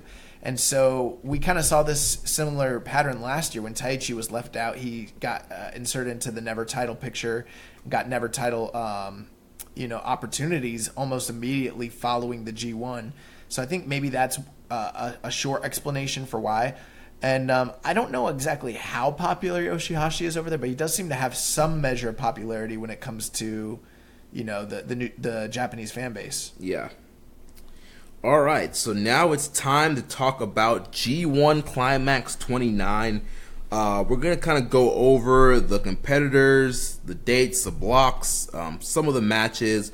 Next week, we are going to do a full preview and prediction of the tournament, similar to like we did for Best of Super Juniors, where we'll go over each guy, kind of talk about their tournament history, talk about their chances of winning. We'll talk about our most anticipated matches. We'll rate each guy as far as excitement level. So we'll do all that next week, but we will right now talk about who's in the tournament, the blocks, and we have tons of questions from you guys on all these announcements, so we'll answer that and talk about all the other G1 news that's come out in the past week. So we mentioned night 1, the blocks were announced. So in the A block, we have the IWGP Heavyweight Champion Kazuchika Okada. We have the Rev Pro British Heavyweight Champion Zack Sabre Jr. We have the Ace Hiroshi Tanahashi. We have Kota Ibushi. The IWGP. Oh, no, he just lost that belt. Sorry about that. Yeah. We have Evil, Sonata. We have the Rogue General Bad Luck Fale, the American Psycho Lance Archer, the IWGP Junior Heavyweight Champion, the Aerial Assassin Will Ospreay, and then we have the Master of the Go to Sleep Kenta. And in the B block, we have the current reigning IWGP Intercontinental Champion Tetsuya Naito. We have the current reigning Never Openweight Champion Tomohiro Ishii, Juice Robinson, Toru Yano, Hiroki Goto, Jay White, Jeff Cobb, Shingo Takagi, Taichi, and the first-time entrant Jon Moxley. So that's a very sexy lineup right there. Bro, an incredible lineup. And like we mentioned, obviously no Minoru Suzuki, no Togi Makabe, no Satoshi Kojima, no Yoshihashi. So I actually went ahead and did a quick write-up myself and kind of listed the eligible heavyweights that may have potentially been in this tournament who are not included. So going through them very quickly, we're not getting Brody King as many people speculated. We might be seeing no Chase Owens, obviously no Chris Jericho, no Colt Cabana, no Dave Finlay, Hikulio's out, Hiroyoshi Tenzan's out, Nakanishi, who I believe is on the shelf, he's not in it, Mikey Nichols, Minoru Suzuki, Kojima, Tamatonga, Tangaloa, Hanare, Yoshihashi, Yuji Nagata, Yujiro, and Togi Makabe are all members of the heavyweight roster who are all sidelined. But many of those, some of the more notable exclusions, like you mentioned, Brody King, someone who was just on the most recent tour. People thought maybe there was a chance for him to kind of elevate his stature and gain entry. He's not in it. Obviously, Tamatonga, we kind of learned earlier in the year that he probably wouldn't be in it, but he's been in almost all the tournaments over the past 3 or 4 years. He's not in it. Yoshihashi, again, another tournament staple. He's out. Togi Makabe, who's been in it for years and years and years, not in it. Satoshi Kojima, many people thought maybe this could be his final tournament. He's not in it. And I think the biggest exclusion, Minoru Suzuki, not in the tournament. Yeah, I know we have a bunch of questions about that. And obviously Suzuki's enraged, as many Suzuki-gun fans are, with Suzuki being out. Yeah.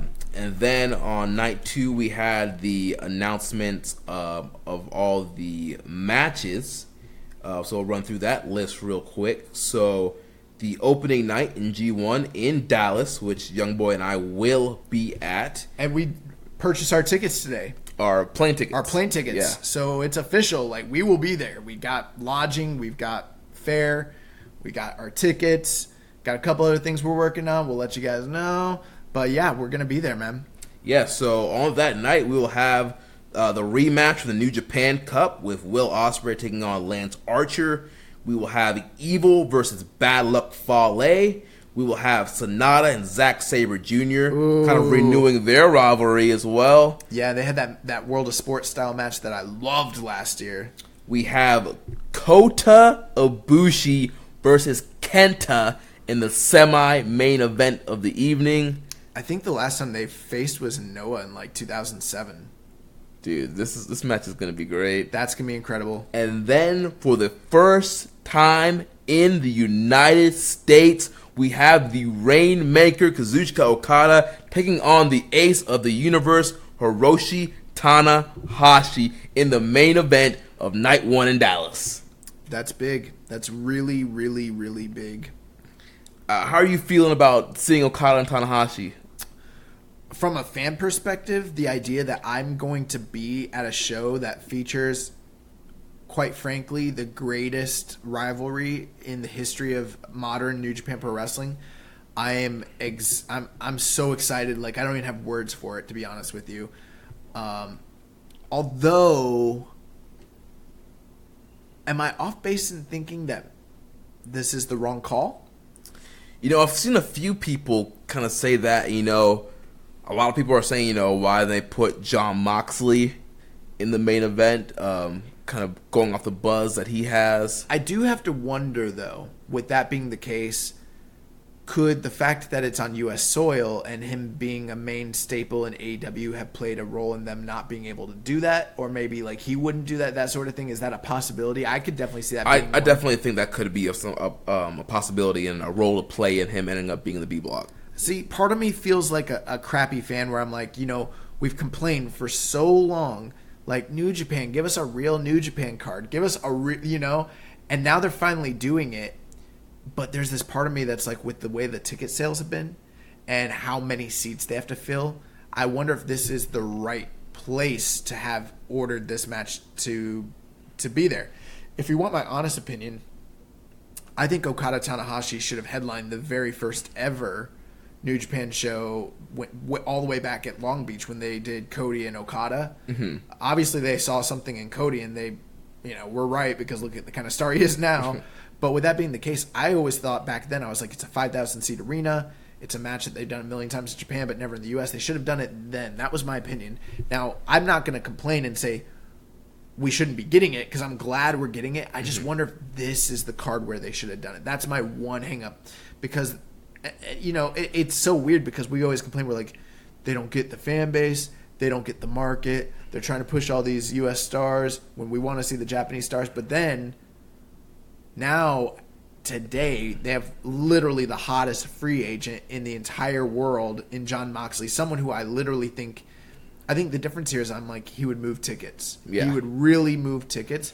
So I do question this a little bit. And I wonder if it's double-edged. Because on the one hand, we are getting as authentic a New Japan card and as authentic a New Japan show in the U.S. as you could possibly ask for. And it's incredible. But with the stuff that's happened with AEW and WWE and the market, I wonder if this is going to draw or not. I really don't know how excited, how people online been seeming for. Is there buzz? What do you think? You know, I have seen kind of some people saying, you know, they kind of wanted, you know, maybe like Ospreay and Okada or Ospreay and Ibushi or Moxley in the main event. I have seen some of that. There are other people who are kind of excited about seeing Tanahashi and Okada,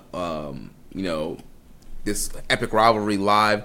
So I'm kind of seeing kind of mixed things online. I'm kind of in the camp of I'm very excited from a fan seeing Okada and Tanahashi, seeing this epic rivalry happen here. I mean, I know Tanahashi might not be in the best shape, but when has there ever been a bad Okada-Tanahashi matchup? Man, this for this crowd on this show on this night, it's probably going to be. I would set the over/under at 4 3/4. Yeah, that's the over/under, and I know what over/under is, ladies and gentlemen. I've learned, but here's the one thing with me now. With me saying like the one caveat was like, I wonder if this is the right match to do. If you weren't gonna do Jon Moxley in the main event, and you weren't gonna do like say Will Ospreay in the main event in a big match, this is the match I would do. For all the same reasons we've said for so many years, we've always been like, this is a match that they've done so many times in Japan, and it has, it's a case of what's it called? Like when the returns get less, diminishing returns. But in America, there's no diminished returns. This is something that any true New Japan fan has wanted to see for years, and anyone who wants to know what New Japan is all about and they're unsure, how can you say no to a card that's headlined by a match that has multiple 5-star matches under their belt? In fact, last year alone, it was the feud of the year in New Japan. They had 3 of the greatest matches of the year back to back to back. So, yeah, there's not much to really complain about. Tanahashi Okada is going to be incredible. Yeah, I'm pretty excited about how the Dallas matches are looking. All I know is that it's the first night of the G1. We can't go to a draw. Like, they cannot do a 30-minute draw. Someone's got to go over. And I'm like, is Tanahashi going to beat the IWGP champion? Like, doesn't Okada owe Tanahashi? Okada does owe Tanahashi. Like, that. There's a lot of storyline here, so it's going to be a good one. Yeah. So then the rest of the schedule on July 13th, we got B Block in Tokyo with Jon Moxley taking on Taichi in the main event. In the semi-main, Jay White versus Hiroki Goto. Then it's Tomohiro Ishii versus Jeff Cobb. Tetsuya Naito versus Toru Yano. Shingo Takagi versus Juice Robinson. And July 14th, we have Hiroshi Tanahashi versus Kenta in the main event. Bad Luck Fale versus Lance Archer in the semi-main. Then we got Kota Ibushi versus Evil. Kazuchika Okada versus Zack Sabre Jr. And Will Ospreay versus Sonata. On July 15th in Sapporo, we have Tetsuya Naito versus Taichi in the main event. In the semi-main, we have Jon Moxley versus Jeff Cobb. Then we have Jay White versus Tomohiro Ishii. Hiroki Goto versus Juice Robinson. And Shingo Takagi versus Toru Yano. On July 18th in Korakuen Hall, we have Kota Ibushi versus Will Ospreay in the main event. In the semi-main, we have the clash of LIJ, Evil versus Sonata. Then we have Hiroshi Tanahashi versus Zack Sabre Jr., Kazuchika Okada versus Bad Luck Fale, Kenta versus Lance Archer. On July 19th, also in Korakuen, we have Jon Moxley versus Tomohiro Ishii in the main event, Shingo Takagi versus Taichi in the semi-main, then Naito versus Goto, White versus Yano, and Juice versus Cobb. On July 20th, we have Okada versus Ospreay in the main event, Kenta versus Evil, Kota Ibushi versus Sonata, Hiroshi Tanahashi versus Lance Archer, ZSJ versus Bad Luck Fale. On the 24th, we have Naito versus Ishii, Moxley versus Takagi, White versus Cobb, Goto versus Taichi, and Robinson versus Yano. On the 27th, Okada versus Kenta, Tanahashi versus Sonata, ZSJ versus Evil, Ospreay versus Fale, and Ibushi versus Archer. On the 28th, we have Naito versus Moxley, Goto versus Yano, White versus Takagi, Cobb versus Taichi, and Ishii versus Juice. On the 30th, we have Kenta versus Sonata in the main event, Ospreay versus ZSJ, Tanahashi versus Evil, Okada versus Archer, Ibushi versus Bad Luck Fale.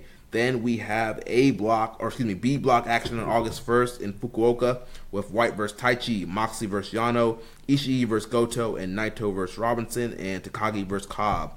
August 3rd, A block in Osaka, Okada versus Sonata, Tanahashi versus Ibushi, Ospreay versus Evil, ZSJ versus Archer, and Kenta versus Bad Luck Fale. On August 4th in Osaka, Naito versus Takagi, Moxley versus White, Goto versus Cobb, Robinson versus Taichi, Ishii versus Yano. August 7th, Okada versus Evil, Ospreay versus Kenta, Ibushi versus ZSJ, Tana versus Bad Luck Fale, Sonata versus Archer. On August 8th, we have Ishii versus Takagi in the main event, Yano versus Taichi, White vs. Juice, Moxley vs. Goto, Naito vs. Cobb. And then we have our A Block final night in Budokan Hall. In the main event, Okada vs. Ibushi. Semi-main, Tanahashi vs. Ospreay. Then we have Sonata vs. Bad Luck Fale, Evil vs. Archer, and Kenta vs. ZSJ. In the B Block final night, we have Naito vs. White in the main event, Moxley vs. Juice in the semi-main, Cobb vs. Yano, Goto vs. Shingo, and Ishii vs. Taichi. And then, of course, August 12th is the G1 Finals in Budokan as well, with the A Block winner facing off the B Block winner. Yeah, absolutely. That's a mouthful. I'm glad you ran down that entire thing. But, like, just looking at the lineups, I'm like, oh, my God. Like, there's so many incredible... So many matches. So a couple of things of note. On night one, for U.S. Fans only, if you planned on watching this on New Japan World, you will not be able to watch this live. It will be exclusive live in the U.S. on Access Television. Now, for all people outside of the United States, you'll be able to watch it live on New Japan World, and it will be available on tape delay night one for people in the U.S. After that, the rest of the tournament will be available live to U.S. residents on New Japan World. So that's one really interesting thing when it comes to the first night of the G1 Climax. Yeah, so we have a bunch of questions here. Tons. About the G1. So Reddit user ABlue3, he says, what are your most anticipated matches from the G1? Oh, man.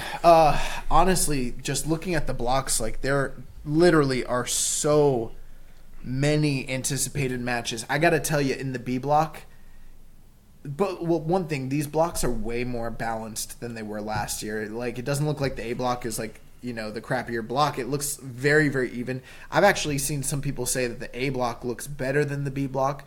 I don't know that I'm in that camp, although I see that they have a lot of champions, so I can see why people say that. But yeah, looking at the B block, you have the hosses of Ishii, Goto, Jeff Cobb, and Shingo Takagi, and you're going to get like a round robin between all four of those guys, and every single one of those matches is going to be fire in my book. So I'm very excited for those matches.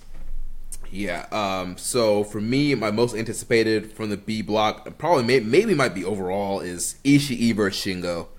And that's a main event. Yeah, I've been clamoring for that match ever since I've seen them in multi-man action, and we're finally going to get it. So I'm really looking forward to that Shingo Ishii matchup. I think Jon Moxley against almost anybody in the B block is going to be extremely interesting. Out of everybody, who are you most excited to see Jon Moxley face in the B block? I gotta tell you, I think for me, I know a lot of people are gonna say Ishii, but I actually think for me, the most interesting and exciting match will be him and Tetsuya Naito. That's what I'm thinking too. Yeah, I think that's going to be that's real interesting to see how that plays out and to see what goes on between those two guys. Yeah, and then from the A block, I'm really looking forward to Okada versus Kenta.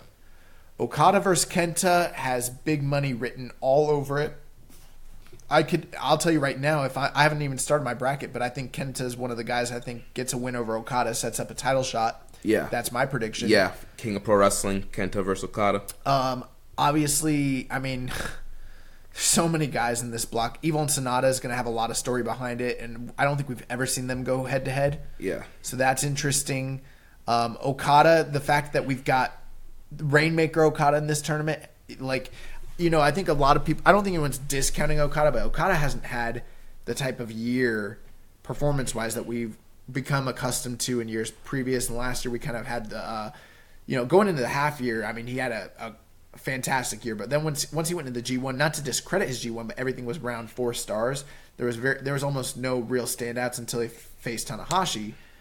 But now we're getting Rainmaker Okada. So we're getting big match Okada. Mm-hmm. And I feel like people are sleeping on that. And to see him and ZSJ, him and Tanahashi, him and Ibushi, him and Kenta, him and Ospreay, I think those are all going to be incredible matches. Anything else from the A block that you're like really... I mean, obviously the fact that Ospreay's there. Yeah, I mean, Ospreay-Ibushi rematch is going to be excellent. Ospreay and Tanahashi, that's going to be very interesting. Zack Sabre and Will Ospreay have a lot of experience wrestling one another. We've never seen it in New Japan. My favorite match of theirs is from WrestleMania weekend in 2015. near 5-star match, and you would think it would be a weird matchup, but it's not. And given how much these guys have grown as performers, I gotta imagine it's probably even better now. So that's something I'm really looking forward to. Even Zack Sabre just running through the tournament, he's got a lot of guys we've seen him face before, but some new. I think Zack Sabre and Kenta is going to be real interesting. And as Rich Latta likes to say, I want to see him Kenta put his foot through Zack Sabre's bird chest. You know what I'm saying? Yeah. One thing I did notice with some of the placements in this block. Will Ospreay was kind of placed in a block with guys he's kind of faced already before. As heavyweights? Yeah, so they're definitely kind of trying to save some heavyweight matches there with Ospreay. So some interesting things here. Okada, running down the participants, Okada has got 6 main events on this tour. Naito has 5. Then following that, Kenta, Ishii, Taichi, and Jon Moxley all have 3. But the rest of the competitors, Tanahashi, Ibushi, Sanada, Ospreay, White, Shingo only have 2. Evil only has 1. And Zack Sabre, Fale, Archer, Juice, Yano, Goto, and Cobb have 0 main events. Interesting. And that comes from work done by the Super J Cast on Twitter, so shout out to those guys. And then on the final nights, real interesting are like the A block and the B block finals. Like the rundown that we have there are real interesting. So Budokan Night 1, the main event and semi-main event are Ospreay and Tanahashi and Okada and Ibushi. And then in the B block, we've got Moxley versus Juice and Naito versus White. Also, I think in the A block as well in the final night, we've got, for the opener, or at least it's slotted that way, Kenta and Zack Sabre.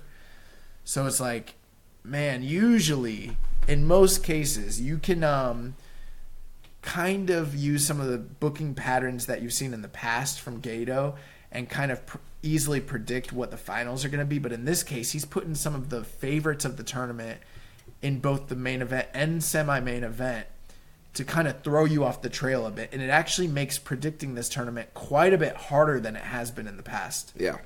So that's a big talking point there, and something I think that's worth really thinking about when people are filling out their brackets and making their predictions for this thing. Mm-hmm. Next question from Reddit user, why did you do that, bro? Which block do you guys think will be better, A or B? Personally, I think B because Yano. You know what's funny is I've seen people that have asked, should Yano even be in this, that sort of thing, and I'm like, of course he should be in it. Yano's great. Yeah, I'm down with Yano. As James Boyd would say, we're Yano truthers. I'm all about Yano in the G1, especially when he's Shooter Yano and he's out there bellying to bellying and firemanning people. Dude, I loved Shooter Yano last year. Yeah. Taking a look at the blocks, I mean, A block seems to have the better name value, I would say. Yeah. But I've got this, well, there's some matches I'm really excited for in B block, and I also think that the stage is really set for Naito to just like have a killer tournament in a way that maybe he did. He had a great tournament last year, but like have a killer tournament. Yeah. Since he's one of the biggest names in the entire block, plus the stuff with Jon Moxley is real interesting. I'm really torn on this. But then looking at the A block, you do have Bad Luck Fale there. You do have Lance Archer there. Those are kind of the guys that people consider maybe not having as great of matches. Also, Evil doesn't, even though he can deliver, he doesn't always deliver. Right. So those are some kind of detractions. What do you see on the B block that might be like detractions? You got Taichi. You never know which Taichi you're going to get. Or we can get, the Taichi that faces Ishii, or we can get, Taichi that's powdering for 10 minutes and doing all kind of gimmicks. You also got Toru Yano. Yep, Toru Yano. Which you get when you get Toru Yano. Right. Jay White, last year. Big question mark. We saw the all shenanigans last year. Is he coming to play this year to have a good G1, or are we going to have more, Bullet Club shenanigans? He's got a lot of faces to play off of this year, too. That's an interesting thing. Yeah. I'm going to go with my gut and just say the A block will be better. But I'm real torn on that because I want to say B block. But when you've got Okada, Tanahashi, Sabre, Ibushi, Kenta, Ospreay, it's kind of hard to argue with that level of talent. Yeah. But if B block surprises us night in and night out and has these crazy violent matches that it looks like it possibly. I mean, look at how I think B Block could be way more violent. Oh yeah, it's definitely a strong style block between Naito, Ibushi, Juice, Goto, Cobb, Shingo, John and Moxley. Moxley, and Taichi if he turns up. Yeah, you got the Karl Gotch block here. That's the Karl Gotch block. Yeah, absolutely. So I'm very excited for both of these blocks. Yeah, but I'm gonna agree with you and go with A block. Next up, from Reddit user Eater of Bread, he says, for notable G1 omissions like Suzuki, Makabe, Yoshihashi, and Kojima, to what extent do you think the decision is made by the wrestlers themselves as opposed to Gedo or the company management? I would say we don't know. We really don't know. I mean, could I see it to where... Now, I gotta tell you, I think Yoshihashi probably wants to be in it. Yeah.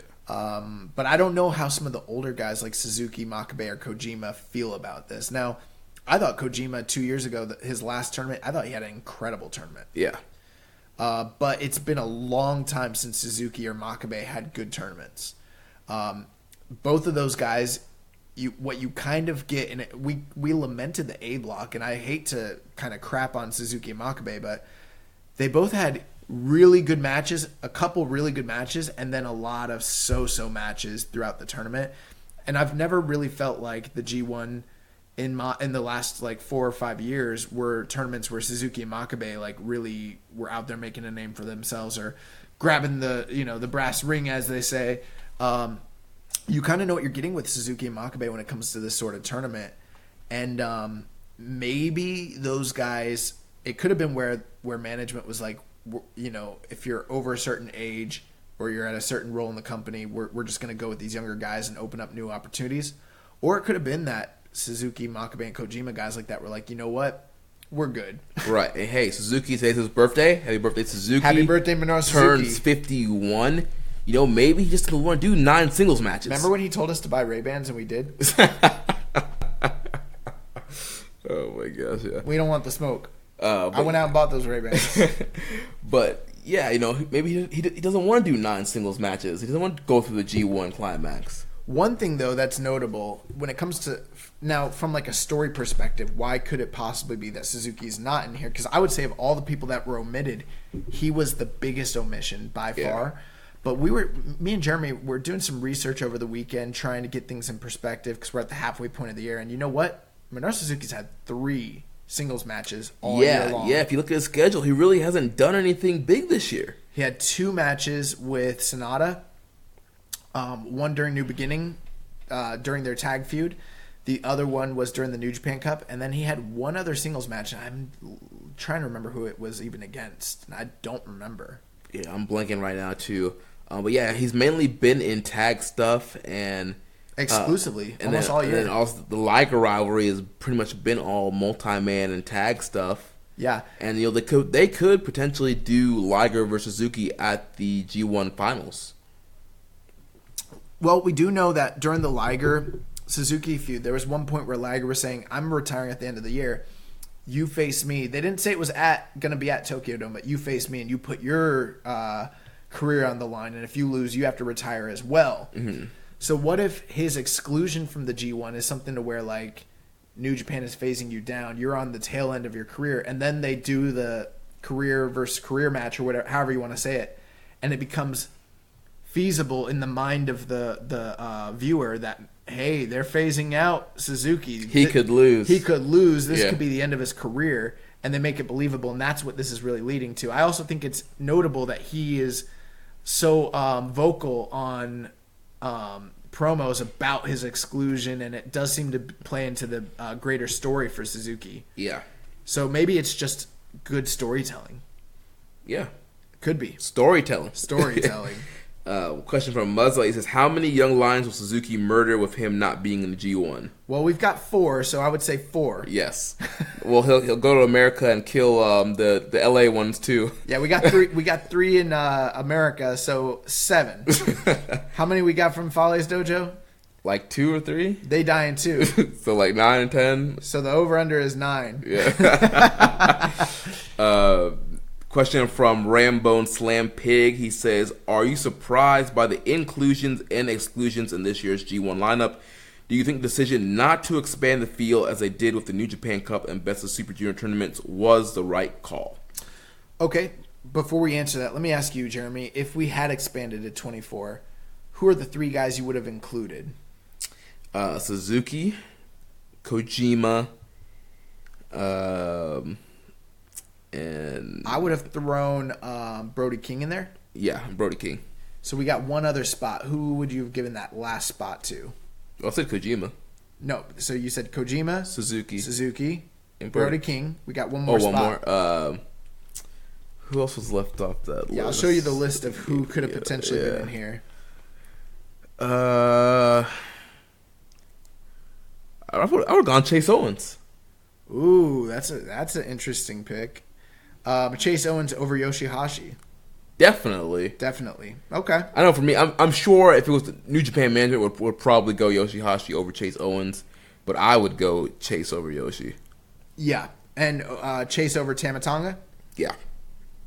I like your pick. I'm going to stick with that. So in that scenario, but at the same time, I would say Suzuki and Kojima are 2 guys that, I would have only wanted Kojima to really be in it so he could get a send-off. Right. I'm fine with him not being in it, except for I wanted there to be a send-off. Brody King hasn't really been here long enough to prove himself. Maybe that will be in the cards for him later on, but you would imagine if he wasn't, he'd be a pin eater. Same thing with Chase. So really, it really just comes down to Suzuki being a big exclusion.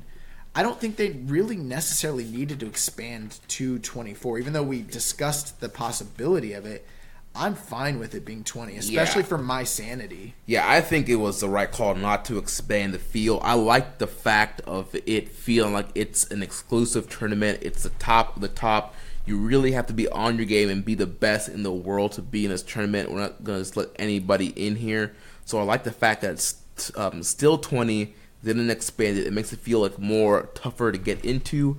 Yeah. My whole thing was, if you expand, you have to expand the blocks. Right. If you're not going to expand, we're fine.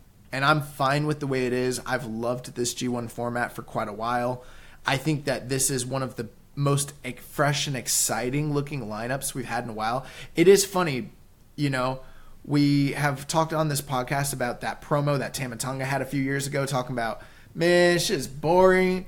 We see the same guys every year, all from New Japan. We don't have any new competitors. Man, it's all in just, he's like, it's all just here in Japan. Why don't y'all go overseas and try to do a G1 somewhere else? Let's do something big. The funny thing is they're doing all that. They're including juniors. They're including outside talent. They're going over to the U.S. It's just Tama's not in it. Right. So it's kind of funny that, New Japan was listening to that promo, and they're making good on some of it, but he's not really included. But I do like this decision. Now, as far as inclusions and exclusions, is there anyone you were shocked at their inclusion? I guess I would just say Kenta, because before we knew he was even going to be in the company, I would have never guessed that. Right. I mean, based off the Minion announcements, I wasn't surprised about anybody's inclusions. Obviously, like you mentioned, ahead of time, had there not been a promo and it was just Kenta out of nowhere, then I would have been surprised. But based on how they build up Ospreay and Shingo, all the work that Archer has been doing to promote this show in Dallas, right? I was surprised by nobody that they've announced.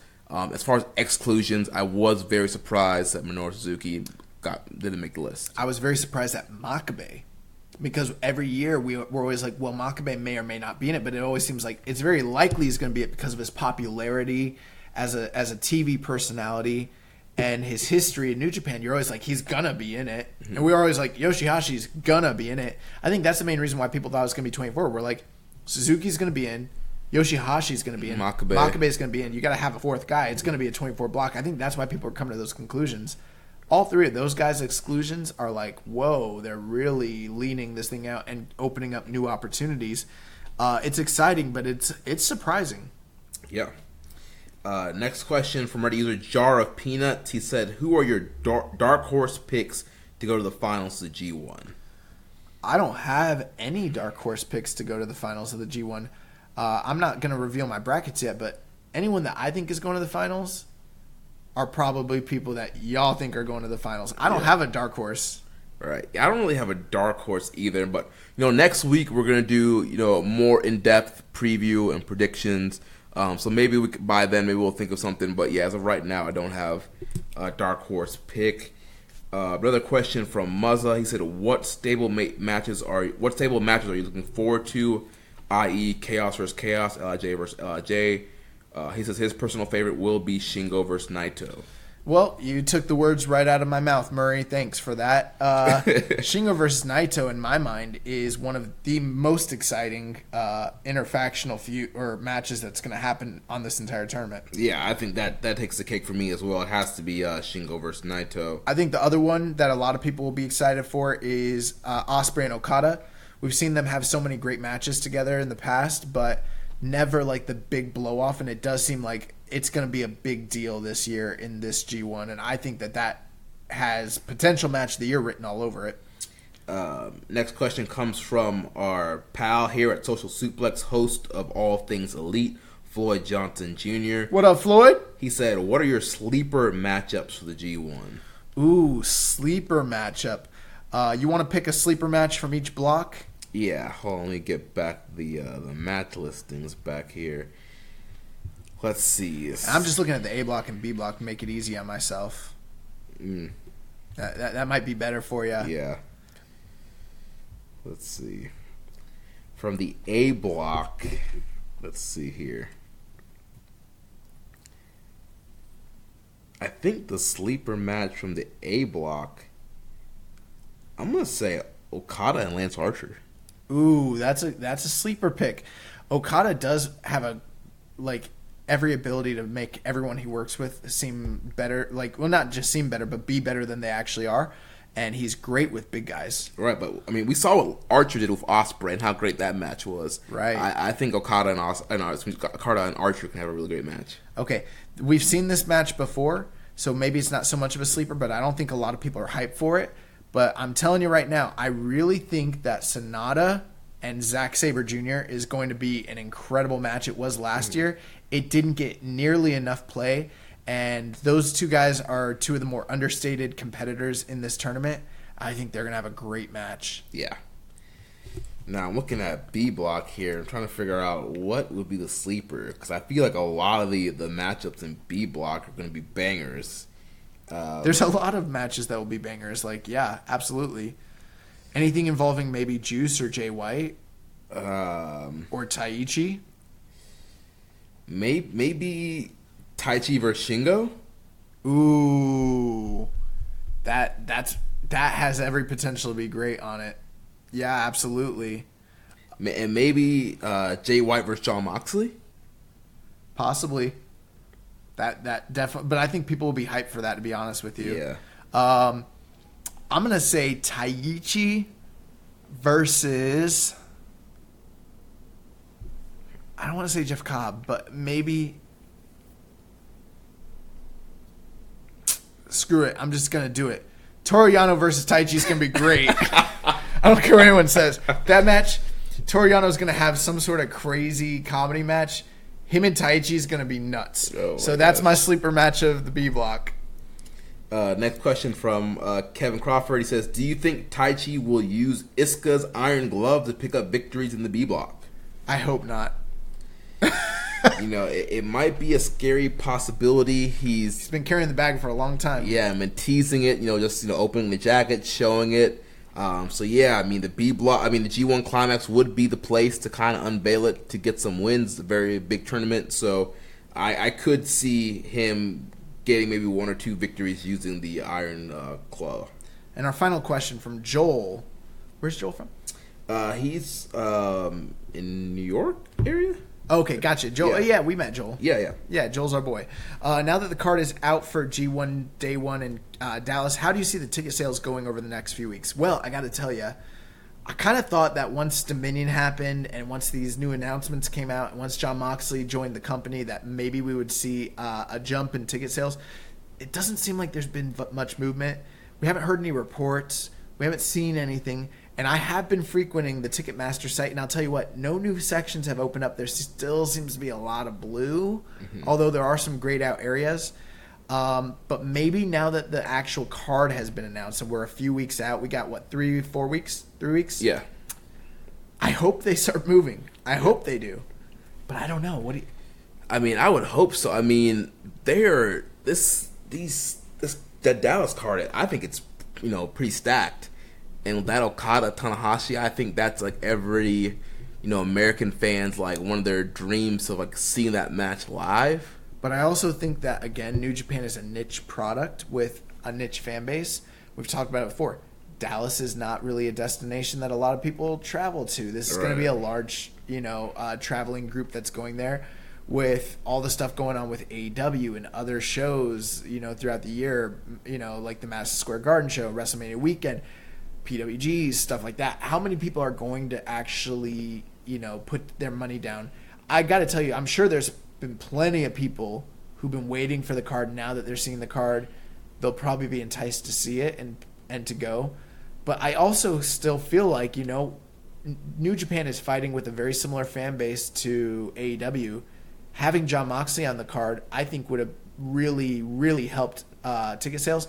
Now, he'll be on the undercard in a tag match, but he's not being showcased. So I don't know how many people are really going to be enticed. How if we're going to see the numbers really jump exponentially or anything like that. Right. So yeah, it'll be very interesting to see how the tickets end up moving in the next couple of weeks here. So we got some news related to the G1. The G1 US mini site is now open online. So if you want to check out the ongoings with the G1 online, you can check that out. In Dallas on July 5th, there will be a press conference at noon featuring all the New Japan guys. That's the day before, the first day of the G1. And on that same day, there's going to be a meet and greet. They've listed 2 times, 2 o'clock and 3:30. And the names that have been confirmed for the meet and greet: Jushin Thunder Liger, Tomohiro Ishii, Sonata, Juice Robinson, Hiroshi Tanahashi, Kota Ibushi, Tetsuya Naito, and the final confirmed meet and greet person, Kenta. There will be tickets going on sale for this very shortly. I didn't see any prices or price points, but if you're going to be there, might as well go. It's probably going to be awesome. There are also the international tickets for the Budokan's shows are going on sale next week. Now, here's the thing. They have very limited tickets available for international travelers. Just very select seats are available. I don't think any of them are floor seats. And the other thing, too, is that only the A block and the B block are available. The finals are not available for sale to international. So if you want to be there for the finals, I think you're going to have to go through other channels than like the traditional channels to be able to attend the final night, because they're not even selling those tickets, which was surprising to me. Yeah, that is surprising. But aside from that, last week we talked about Michael Craven being interviewed by Fox Sports and doing an interview concerning New Japan and their expansion. And they actually asked him about, with the G1 having their first show overseas, is there any chance that we see an expansion of the G1 overseas next year, especially considering the fact that the Olympics will be in Tokyo next year in 2020? And he's like, well, there really is definitely a precedent for it this year, isn't there? He's like, I can't reveal anything, but it's something we're talking about, and that's definitely a realistic possibility.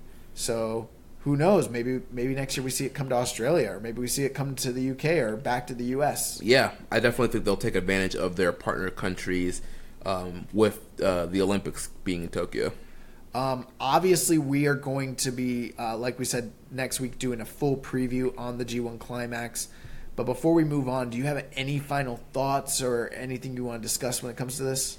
I mean, I think the tournament looks great. I'm very pumped to be in Dallas for the first night. I never thought that I would be at the first night of a G1 Climax, so I'm very excited about that. Yeah, I think it's going to be a great tournament. Looking forward to it. Yeah, and also the schedule looks like not as crazy and all over the place as it was in the past couple of years either. It looks a little bit more manageable, to be honest with you. So I'm excited for that. My one last thought, I'll leave you with this. We're going to do a review next week, but I'll tell you what. I've had a winner in mind for a long time, and the person that I thought was going to win, the way that these blocks laid out, the way that these cards laid out, he's winning the G1. And I'm already taking my victory lap right now. To find out Josh's predictions, tune in next time on Keeping It Strong Style. On Dragon Ball Z. So yeah, we had a question here from our Twitter follower at TweeterAintShit. He says, I seen a video where the NJPW general manager said they are bringing 20 shows to the U.S. next year. I would expect a lot of smaller house show type cards. What do you guys think they will bring? I haven't heard this at all. Yeah, he actually sent me the video. He tweeted the video to us where he saw it. I did not have time to actually watch the video, but I'm going to take his word for it. Dude, that's really ambitious if that's what they're planning to do. But you know what? I'm all for that. We talked about earlier in the show, like, how important is the partnership with Ring of Honor at this point? If New Japan can expand their audience and their growing fan base, they'll almost become a competitor with Ring of Honor in the States. And if they are going to do 20 shows, I mean, we'll see it. I'll believe it if we see it. I don't know if they're actually going to feasibly do 20 shows, but, the idea of them getting their own, camera crew out here, their own ring crew out here, their own production crew with access or however they end up doing it, I think that's a perfect move. And they're making headway in other countries and making strong plays, but it seems like things are kind of waning in the U.S. considering the current market. So they need to do something. Yeah. And, they probably will be small. Most of them probably will be smaller shows. They'll probably do like another New Beginning in USA type of tour with a few Japanese guys and then using a lot of like the LA Dojo Young Lions. Do you think this would you think it's too early to expand that much, or that it takes away with some of the special attraction feel that they have if they do that many shows here in the U.S.? Or do you think that they can spread it out enough over the course of the country to where they really do draw eyes and audience? Yeah, I think if they spread it out among the country, give the East Coast some more shows, not just stay in the West Coast, and also just spread them out throughout the year, I think that 20 shows could work out. One of my main concerns is that they still have a lot of headway to make in their own country in Japan, and I'm sure they're going to do that. And I just hope that this expansion doesn't detract from that, because I know in the past, Harold and I had actually talked about how one of their strategies going forward might be to actually end up doing less shows in the U.S., but expanding visibility in the U.S. through marketing and through awareness to try and grow the audience over here, as opposed to trying to run tours. But now it seems like this is the opposite of that. So I do wonder, like, will this detract from their business, domestically versus coming stateside? That's my one concern. Right. The one thing I'll say, and we've talked about this before in the past when they've done, the San Francisco shows and stuff like that, is that make some of these shows flow and feel like a part of the calendar year, to make them feel more important and not just kind of come out of nowhere and then announce cards last minute. Like, these shows need to be fit in with the calendar year and make them feel. I think G1 Supercard is probably the best one they've done so far, making it kind of flow in the calendar year. It's very important if they are going to tour and they're going to do house shows.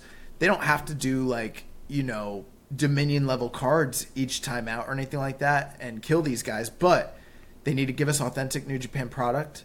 They need to be good shows that people will want to pay to see and make sure everybody has their visas. Yeah, that way they can uphold a reputation of excellence, so that when people are like, oh, New Japan is coming to town, I gotta be there. You know what I mean? Right. And unless it's like, oh, they're headlining with Yoshihashi and Juice Robinson, like, that's not gonna fly. Chief, yeah. So that's the one thing I'll say about that.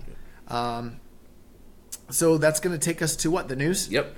So let's go to the news. So we've got New Japan related news. So press release was released earlier this past week that Access Television is going to be moving New Japan Pro Wrestling as well as Women of Wrestling to a Saturday night time slot. So they're going to be splitting them off from their MMA shows, which they're still going to be doing on Friday nights, but doing a 4-hour block, I believe. It's 2 hours for each show. Is that correct? Something like that? I think maybe Women's Wrestling might only be 1 hour. 1 hour, yeah. And but New Japan is going to be a 2-hour show. It's going to be at 8 p.m. on Saturdays, which could be beneficial. It could also be problematic, just given the fact that it's Saturday night. But I think they're making the move mostly because they want to move away from Friday nights, considering the fact that WWE will be running on Fox at that same time, basically. Right, SmackDown will be starting on Fox in the fall. And then, we mentioned earlier that the G1 Climax, the first night, will be live on Access, and that will be the kicking off that Saturday schedule. And then every Saturday, they will be showing matches from the G1 Climax from that week on that 2-hour block. Yeah, I was looking at the schedule, and it looks pretty exciting because they plan to stay really current with the shows that are going on over in Japan. And I think they're mostly able to do this because they're not having to go back and overdub most of it. It's all going to be the live commentary that Kevin Kelly and the rest of the crew does, which we've been advocating for years. And they've been doing that, but they're even more going to be more up to date than they have been in the past. Yeah, so. They haven't just been pulling the New Japan feed, world feed, and just putting it on Access, so they don't have to do new graphics, new commentary. Just using what you see on New Japan World, putting it on Access. So, in other news, pretty big departure. Davey Boy Smith Jr. is gone from New Japan Pro Wrestling. Me and Jeremy have actually been speculating about this for a few weeks now. We've been like, is Davey Boy coming back? Is he gone? It seems like he might be gone. Right. There was the comment he made on Twitter talking about, not being able to wrestle serious matches after that loss to Yano in the New Japan Cup. And then Joe Lanza, when he was getting more information about Gedo, some other news he got was confirmation that Davey Boy Smith Jr. was no longer with New Japan. And then, Meltzer and other sources have reported the same thing. However, there have been conflicting stories on how he left New Japan.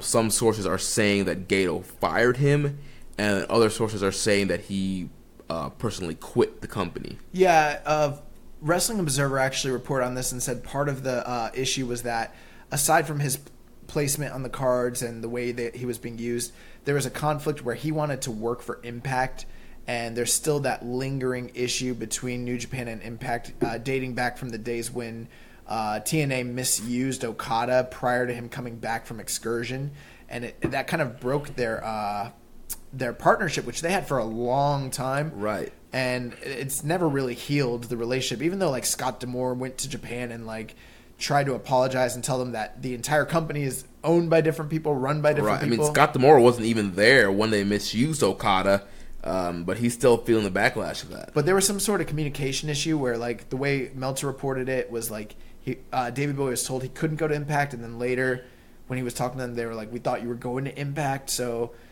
kind of confusing there, but the long and short of it is Davey Boy Smith is no longer with New Japan, which is unfortunate.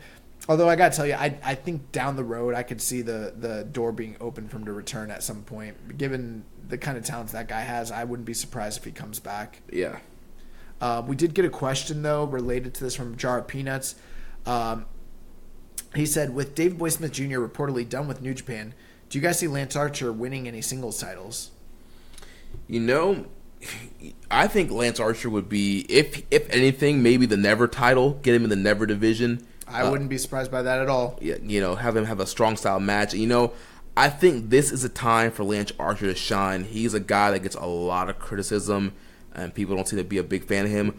But when given the spotlight, given the right opponent, Lance Archer has some great matches. I've been watching Lance for a long time now, since his days in Impact when he was teamed up with Kid Cash and all through WWE and back to New Japan. And I think he's a really talented guy. And I just think a lot of times he does the whole, Suzuki Gun shtick and the whole cheating and kind of stuff. But I think when he laces his boots up and he comes to play, he can have great matches. I always thought Davey Boy Smith Jr. was the more talented of the two performers, but I always really liked KES as a unit. Given the fact that they were such a big man team, I thought they were the best big man team in all of pro wrestling. There are things I didn't like Lance Archer spitting on fans. Yeah. But aside from that, in the ring, Lance really can go, and he definitely has a presence about him and charisma, and he's much better on the mic than Davey Boy ever was. And so I think he has the ability to get over. I do wonder if maybe he needs a new coat of paint and an overhaul to his general character. Mm-hmm. Maybe nothing drastic, but maybe just something to kind of move him into a singles role, if that makes sense. Yeah, maybe some change in attire, maybe, or just something. Yeah, absolutely. But I wouldn't be surprised if he really kills it in this G1 where he creates new opportunities for himself to win a title. Right. This G1's a big opportunity for him. Yeah, it's do or die for him. Yeah. In other news, so last week we talked about how during the Dominion main event, Jericho's song Judas didn't play. This has actually been cleared up where the story basically goes from Jericho's Twitter that Sony wanted, $2,500 to basically air Judas for the rights, and New Japan declined to actually pay that fee, so they didn't play the music. And Jericho was on his Twitter, and he said he was unaware of it, and had he known, he would have actually paid the fee so that they could play the song. So that's kind of what happened there. Okada, though, was at a press conference last week following the fallout from Dominion, and he did comment and said that he wanted revenge on Jericho. Jericho had started something with him, and he intended to still finish it. So kind of playing up to the idea that there is a future match down the road in the works between Okada and Jericho. When and where that happens is yet to remains to be seen, but we will find out down the line. More news on Jericho. Oh, do we have breaking news? Oh, we have breaking news. Jon Moxley to miss G1 opener. Why? Press conference. Jon Moxley has been confirmed as a participant of the G1 Climax 29. Unfortunately, Moxley will miss the G1 Climax 29 opening day taking place at the American Airlines Center in Dallas, Texas on July 6th. Additionally, he will not be in attendance at the G1 29 press conference taking place on July 5th, 2019. Dude, what's going on? Moxley will join the G1 tour July 13 in Tokyo. You know what's going on.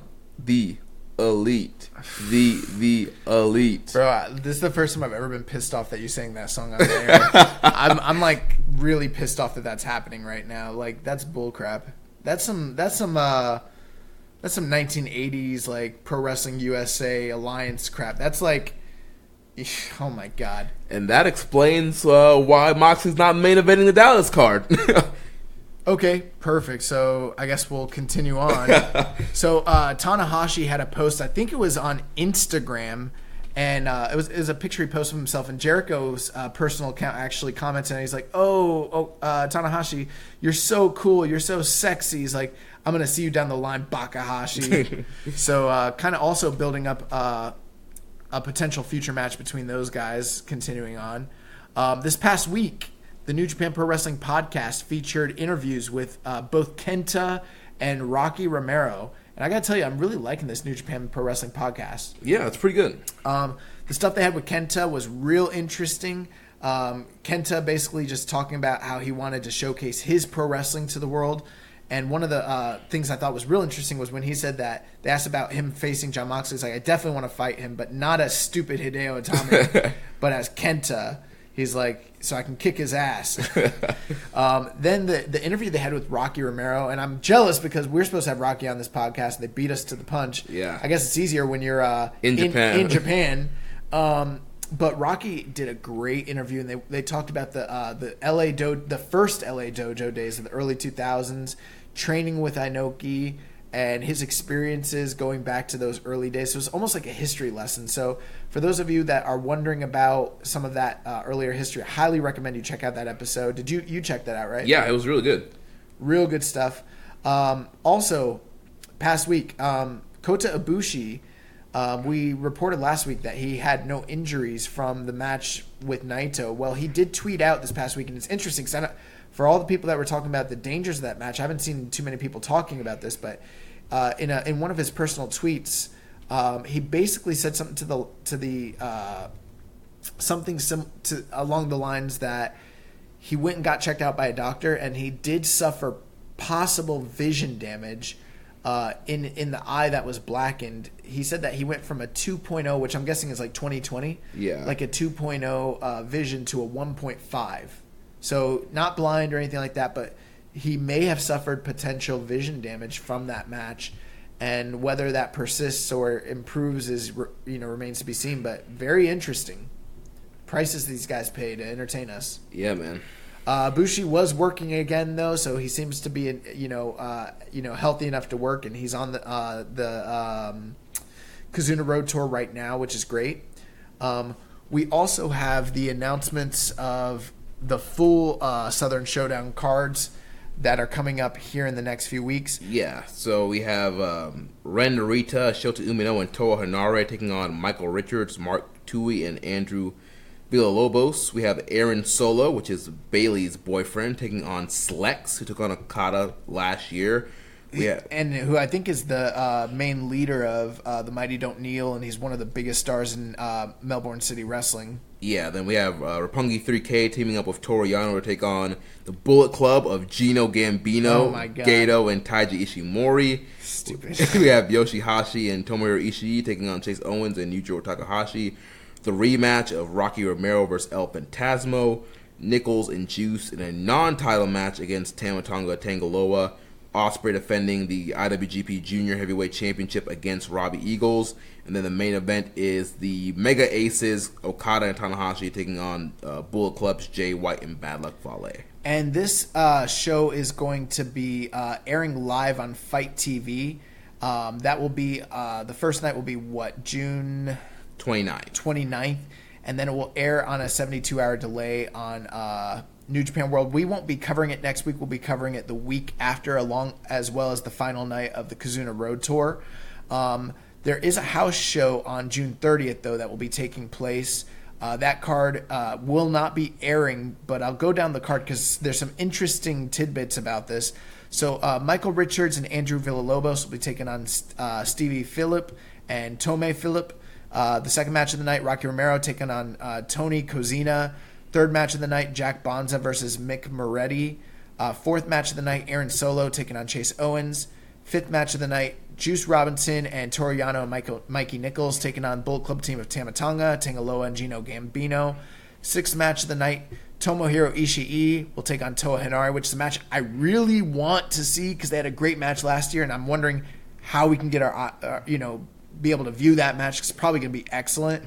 And then the main event will be Hiroshi Tanahashi, Kazuchika Okada, and Will Ospreay, the new Mega Aces, taking on the team of the Bullet Club, Bad Luck Fale, Jay White, and Robbie Eagles, along with Gedo.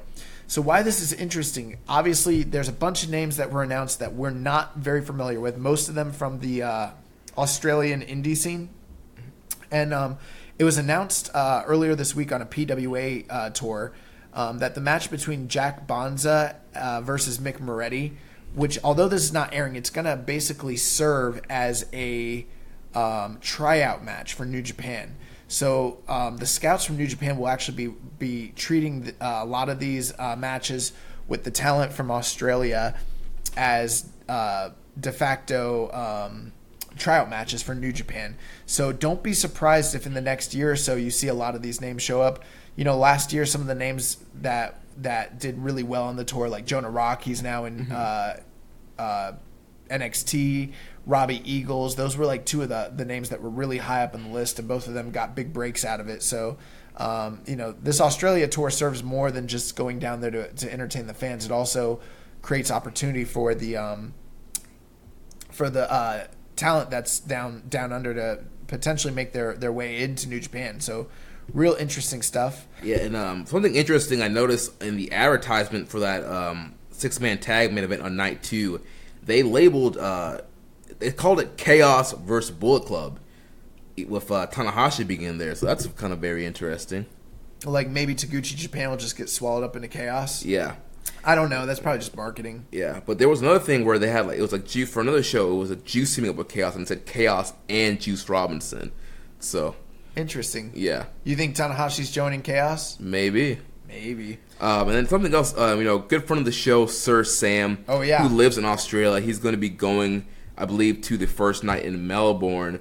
But he did pass along some notes to us that this second night is filled with a lot of indie guys from Australia that you can see on your normal Australia indie shows. Pay like $10 to go kind of see.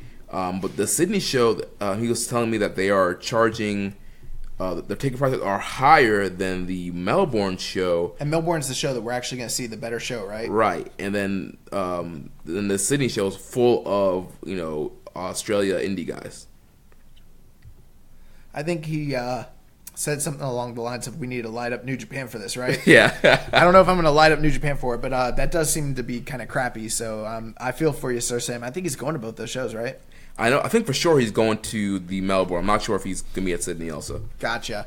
In other news, so there was a subreddit that was opened up this past week called Wrestle Kingdom Plans, r-Wrestle Kingdom Plans. So for those of you that have gone to like WrestleMania, there's a subreddit for WrestleMania plans, and it's really helpful for those people who are looking for shows to go to, trading tickets, different events, traveling plans, places to stay, how to get around.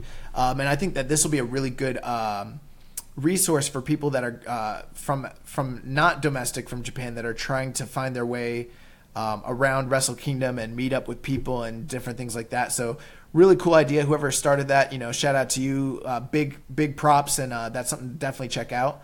The free match of the week was the match that was on the final night of the Kizuna Road Tour last year. It was the Super Strong Machine Invitational Retirement Match, which featured a 10-man tag 5-on-5 between the Super Strong Machines. I don't know who they were. They were all under masks. Yeah, I mean, there was like an Ace Machine and Coach Machine. And I think his name was Ass Machine. Yeah, Ass Machine. I don't know. But the Machines taking on... Gorilla Machine, something like that. Yeah, and they took on the 5-man unit of Los Ingobernables de Japón. So check that out. If you haven't seen that match, it also featured the retirement ceremony of Super Strong Machine. So...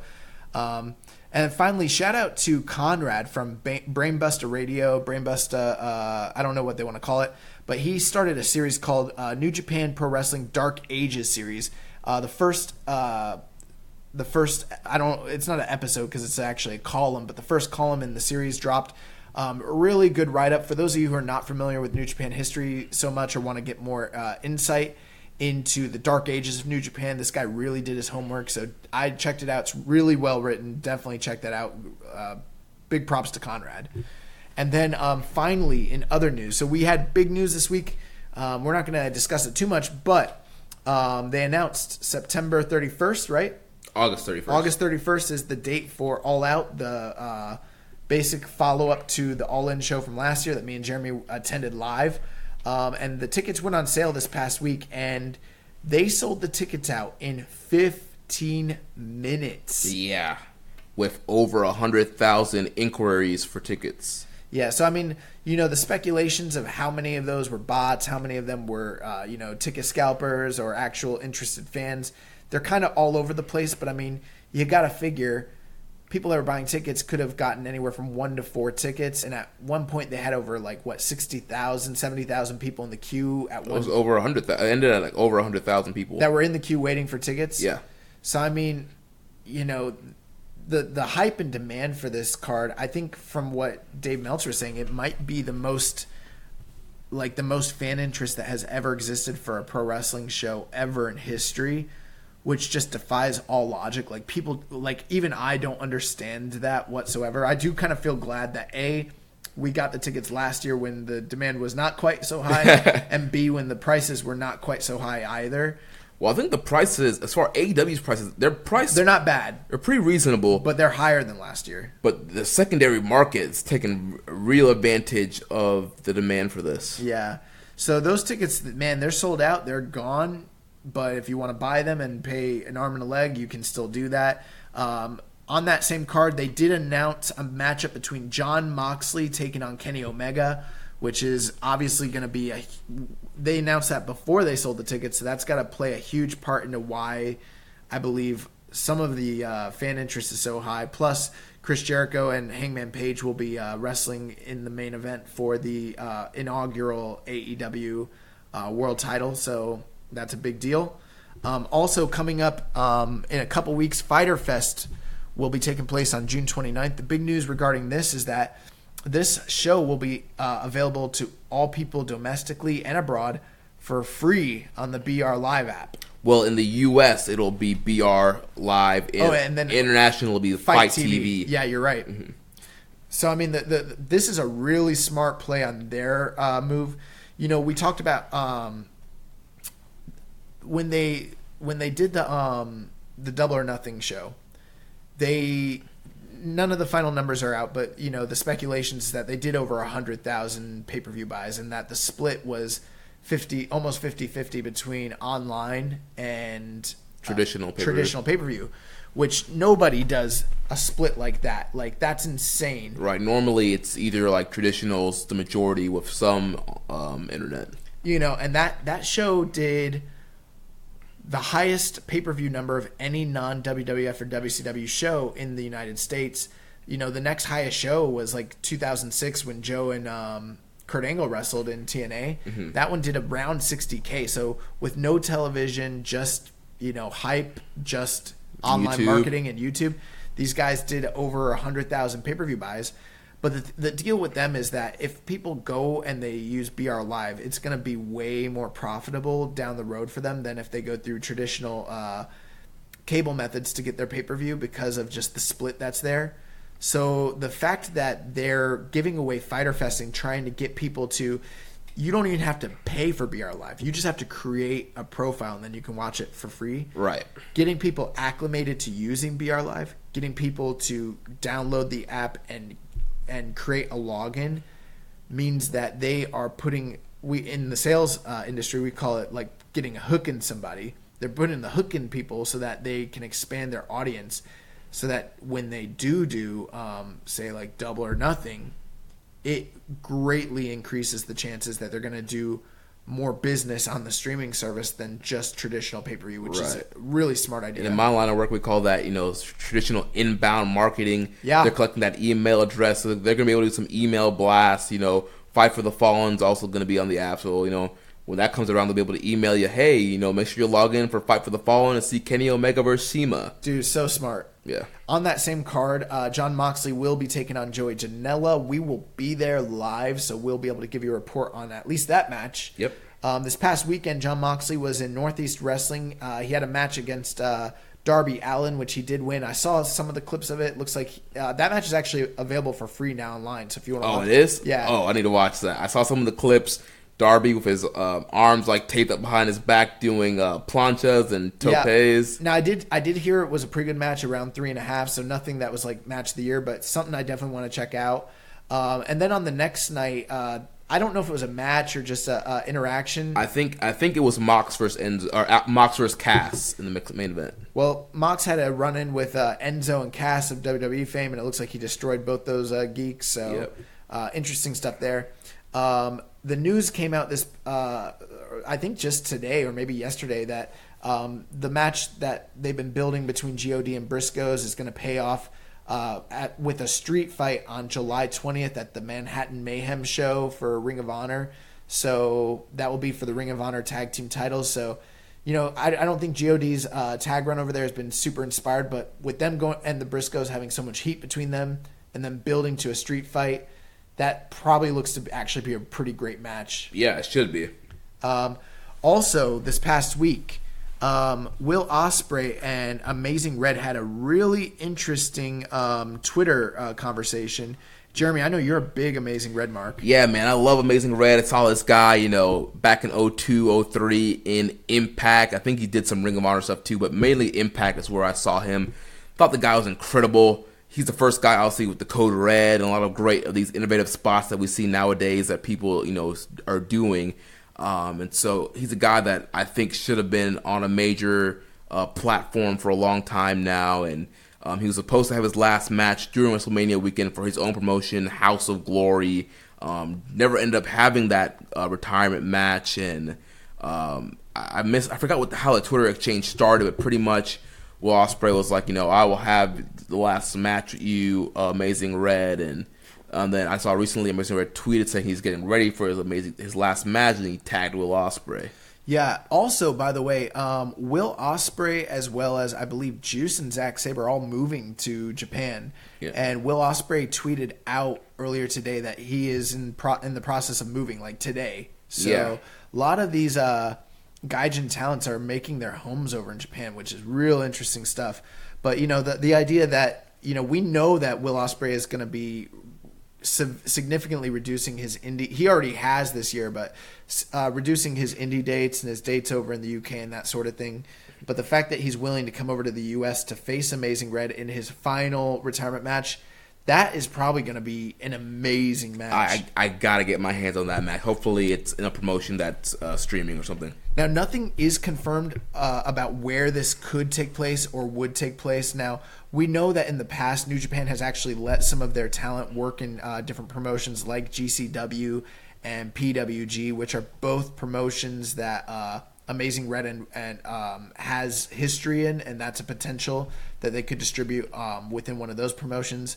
Also, the fact that Amazing Red is one of the House of Glory founders, or that is his promotion, right? Yeah, that's his promotion. So there's every likelihood that that's probably where it would take place. That makes the most sense. Although I did read speculation that Ring of Honor actually could potentially be the company that gets the rights to that match, and that would be a bigger platform, a bigger stage, and would fit right in line with the New Japan Ring of Honor relationship. Yeah. So we'll keep you posted when we find out more, but looking forward to that match for sure. Also, other news, Hikuleo is on excursion with RevPro. So he's gone from the company for the time being. I don't think they're calling it an excursion. Right. They just kind of labeled it as Bullet Club tag matches. I forgot who he's teaming with. But yeah, he's doing some stuff in... he's teaming with someone over there that makes sense. It's not El Phantasmo, but it's somebody. I'm trying to remember. Yeah. I don't know. It doesn't matter. Also, real interesting. They haven't had a Great O'Karn match since February over there. I don't know what's going on with Oka. Yeah, bring our dog Oka back. Yeah, bring my dog Oka back. Also, I seen some videos this past weekend of Kawato-san over in CMLL. I mean, I've heard a lot of people talk crap about him. I don't watch CMLL like that, but he looked pretty good to me. He was doing the flips. Bring Kawato back too. Bring Kawato back. Last bits of news. So Stardom announced the 5-star Grand Prix, which is the women's version of the G1 Climax. She won. She won. Yeah, we were making jokes earlier this week, and I was like, yeah, they need to bring men over into the Joshi programs. They need to make it Tokyo Pro. Yeah. They need to make it All Japan men's wrestling. Yeah, I don't know. I forgot all the stuff I was saying. It was really funny at the time. But, yeah, the 5-star Grand Prix, correct me if I'm wrong, it's pretty much it's a round-robin tournament similar to the G1 for women, though. Yep. Yeah, and I mean, they have also, the Cinderella tournament? Yeah, that happened earlier this year. That's a single elimination. Wow, go figure. Big tournaments with big stakes on the line for women over in Japan.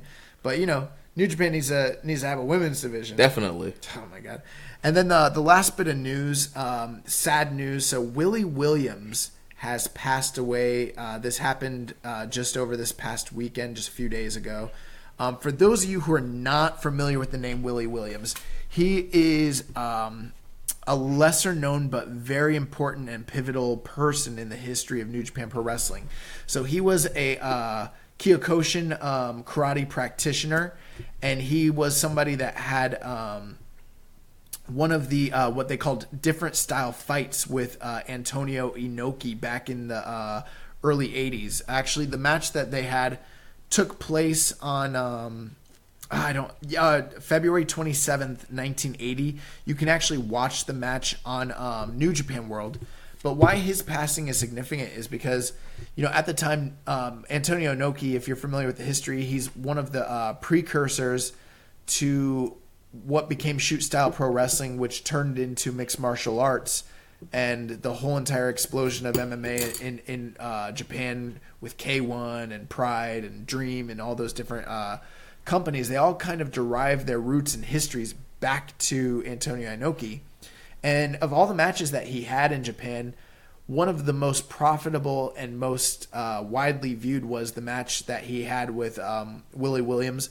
Willie Williams was not the greatest karate practitioner in the world, but at the time he was very, very legitimate. He was world ranked. He had tons of titles and accomplishments, and he was very famous in Japan. He'd been featured in comic books and things like that, and his popularity became so much so that because of the fact that Inoki had fought so many different martial artists and boxers and judokas and things like that, a groundswell started to basically rise to where people wanted to see Willie Williams, who everyone thought was legit, fight Antonio Inoki in a real fight. And you got to keep in mind, these different style fights were promoted as real fights. They were promoted as not pro wrestling, but like a real fight between different style martial artists. They fought for 4 rounds. The match actually ended with in what you would call a fuck finish. Both of these guys ended up on the outside brawling, and Inoki ended up putting him in an armbar, and they got in the ring. Inoki had quote-unquote broken ribs, and Willie Williams had a broken arm. They couldn't continue the match, so they threw the match out.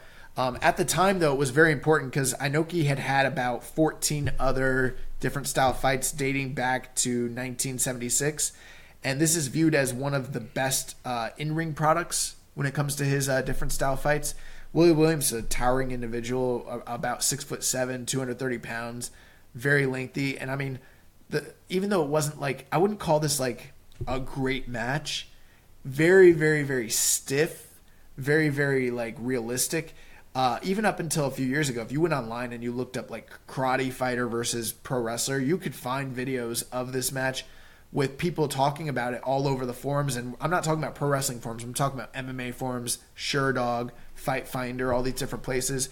This truly was a very, very historic fight in terms of like, because for some reason, this fight was actually distributed and traded way more than a lot of other Inoki's different style fights and has a better reputation. And it's still held up in Japan as like an incredible MMA fight, even though it's proto-MMA, so much so that in 2003, when they were doing a history in the local media in Japan, they did a history of the greatest fights that ever took place in Japan soil. The number one ranked fight in history was Inoki versus Willie Williams, and that was like the actual general press, like a conglomerate of voters that voted on that. So Willie Williams, they actually ended up bringing him back in like 1997 during Inoki's retirement tour to do a follow-up. And Willie Williams did end up having a pro wrestling career. He ended up in Rings, which was the shoot promotion of Akira Maeda, having a pretty fruitful career over there. But that is going to be my recommendation. We took your guys' advice and we decided we're going to move forward and do a weekly recommended match of the week. We will take turns, so this is my week, and I recommend that for those of you who have never seen it, go out of your way and watch Willie Williams versus Antonio Inoki, February 27th, 1980. The fact that it's a fuck finish, don't judge me for that. The fact that it's not even judgeable on the star rating scale, don't watch it for that. Watch it for history perspective and understanding of who Inoki was and his impact on not just pro wrestling, but the martial arts world and MMA, because that is a huge part of what New Japan is. And our condolences and best wishes and thoughts go out to Willie Williams' family, who have to be mourning him at this point in time. Yeah, definitely prayers for the Williams family. Before we go, because I know you're about to gear up, do we want to talk about the G1 Climax Pick'em contest? We will be doing one. We'll have more details next week along with the G1 preview on all what's going to go along with that and the prizes and all that stuff. What I can tell you, you guys definitely want to check in with that. You do want to listen next week because we are going to have the most comprehensive and the best breakdown of the G1 Climax and everything that's going on with it. And the prize that we're going to have for this Pick'em, we didn't do a G1 Climax Pick'em last year, so this will be our first ever G1 Climax Pick'em. And the prize is something you guys are going to want to learn about, hear about, and you're going to want to win it. Trust me. Yeah, so next week we'll be back with that G1 Climax 29 preview and predictions. And of course, covering all this news in the world, New Japan Pro Wrestling. Make sure you connect with us on social media. On Twitter, I am at Jeremy L. Donovan. The show is at KI Strong Style. You can also follow us at Social Suplex on Facebook or Facebook.com/Social Suplex. You can also find us in the Wrestling Squared Circle Facebook group, Facebook.com/group/Wrestling Squared Circle. You can find us on Reddit. I'm the Pro Black Guy. Josh is Keeping It Strong Style. You can email me, Jeremy at socialsuplex.com. Make sure you check out all the other shows on the Social Suplex Podcast Network. On Sundays, we have One Nation Radio, hosted by Rich Latta and James Boyd. On Wednesdays, we have the Ricky and Clyde Wrestling Show. Every other Wednesday, we have our podcast dedicated to independent wrestling, Grown Men Watch This Shit, hosted by Jeremy Tate and Chris Bryan. On Thursdays, we have NXT, Then, Now, and Forever. Fridays, we have Get in the Ring with Danny and Beast Mike. And on Saturday, we have All Things Elite with Floyd Johnson Jr. and Amy Euler. Don't forget to subscribe and leave a rating and review. And we'll catch you next week on Keeping It Strong Style, the ace of podcasts. Man, free my dog Mox. Thank you for listening to Keepin' It Strong Style. We'll see you next time.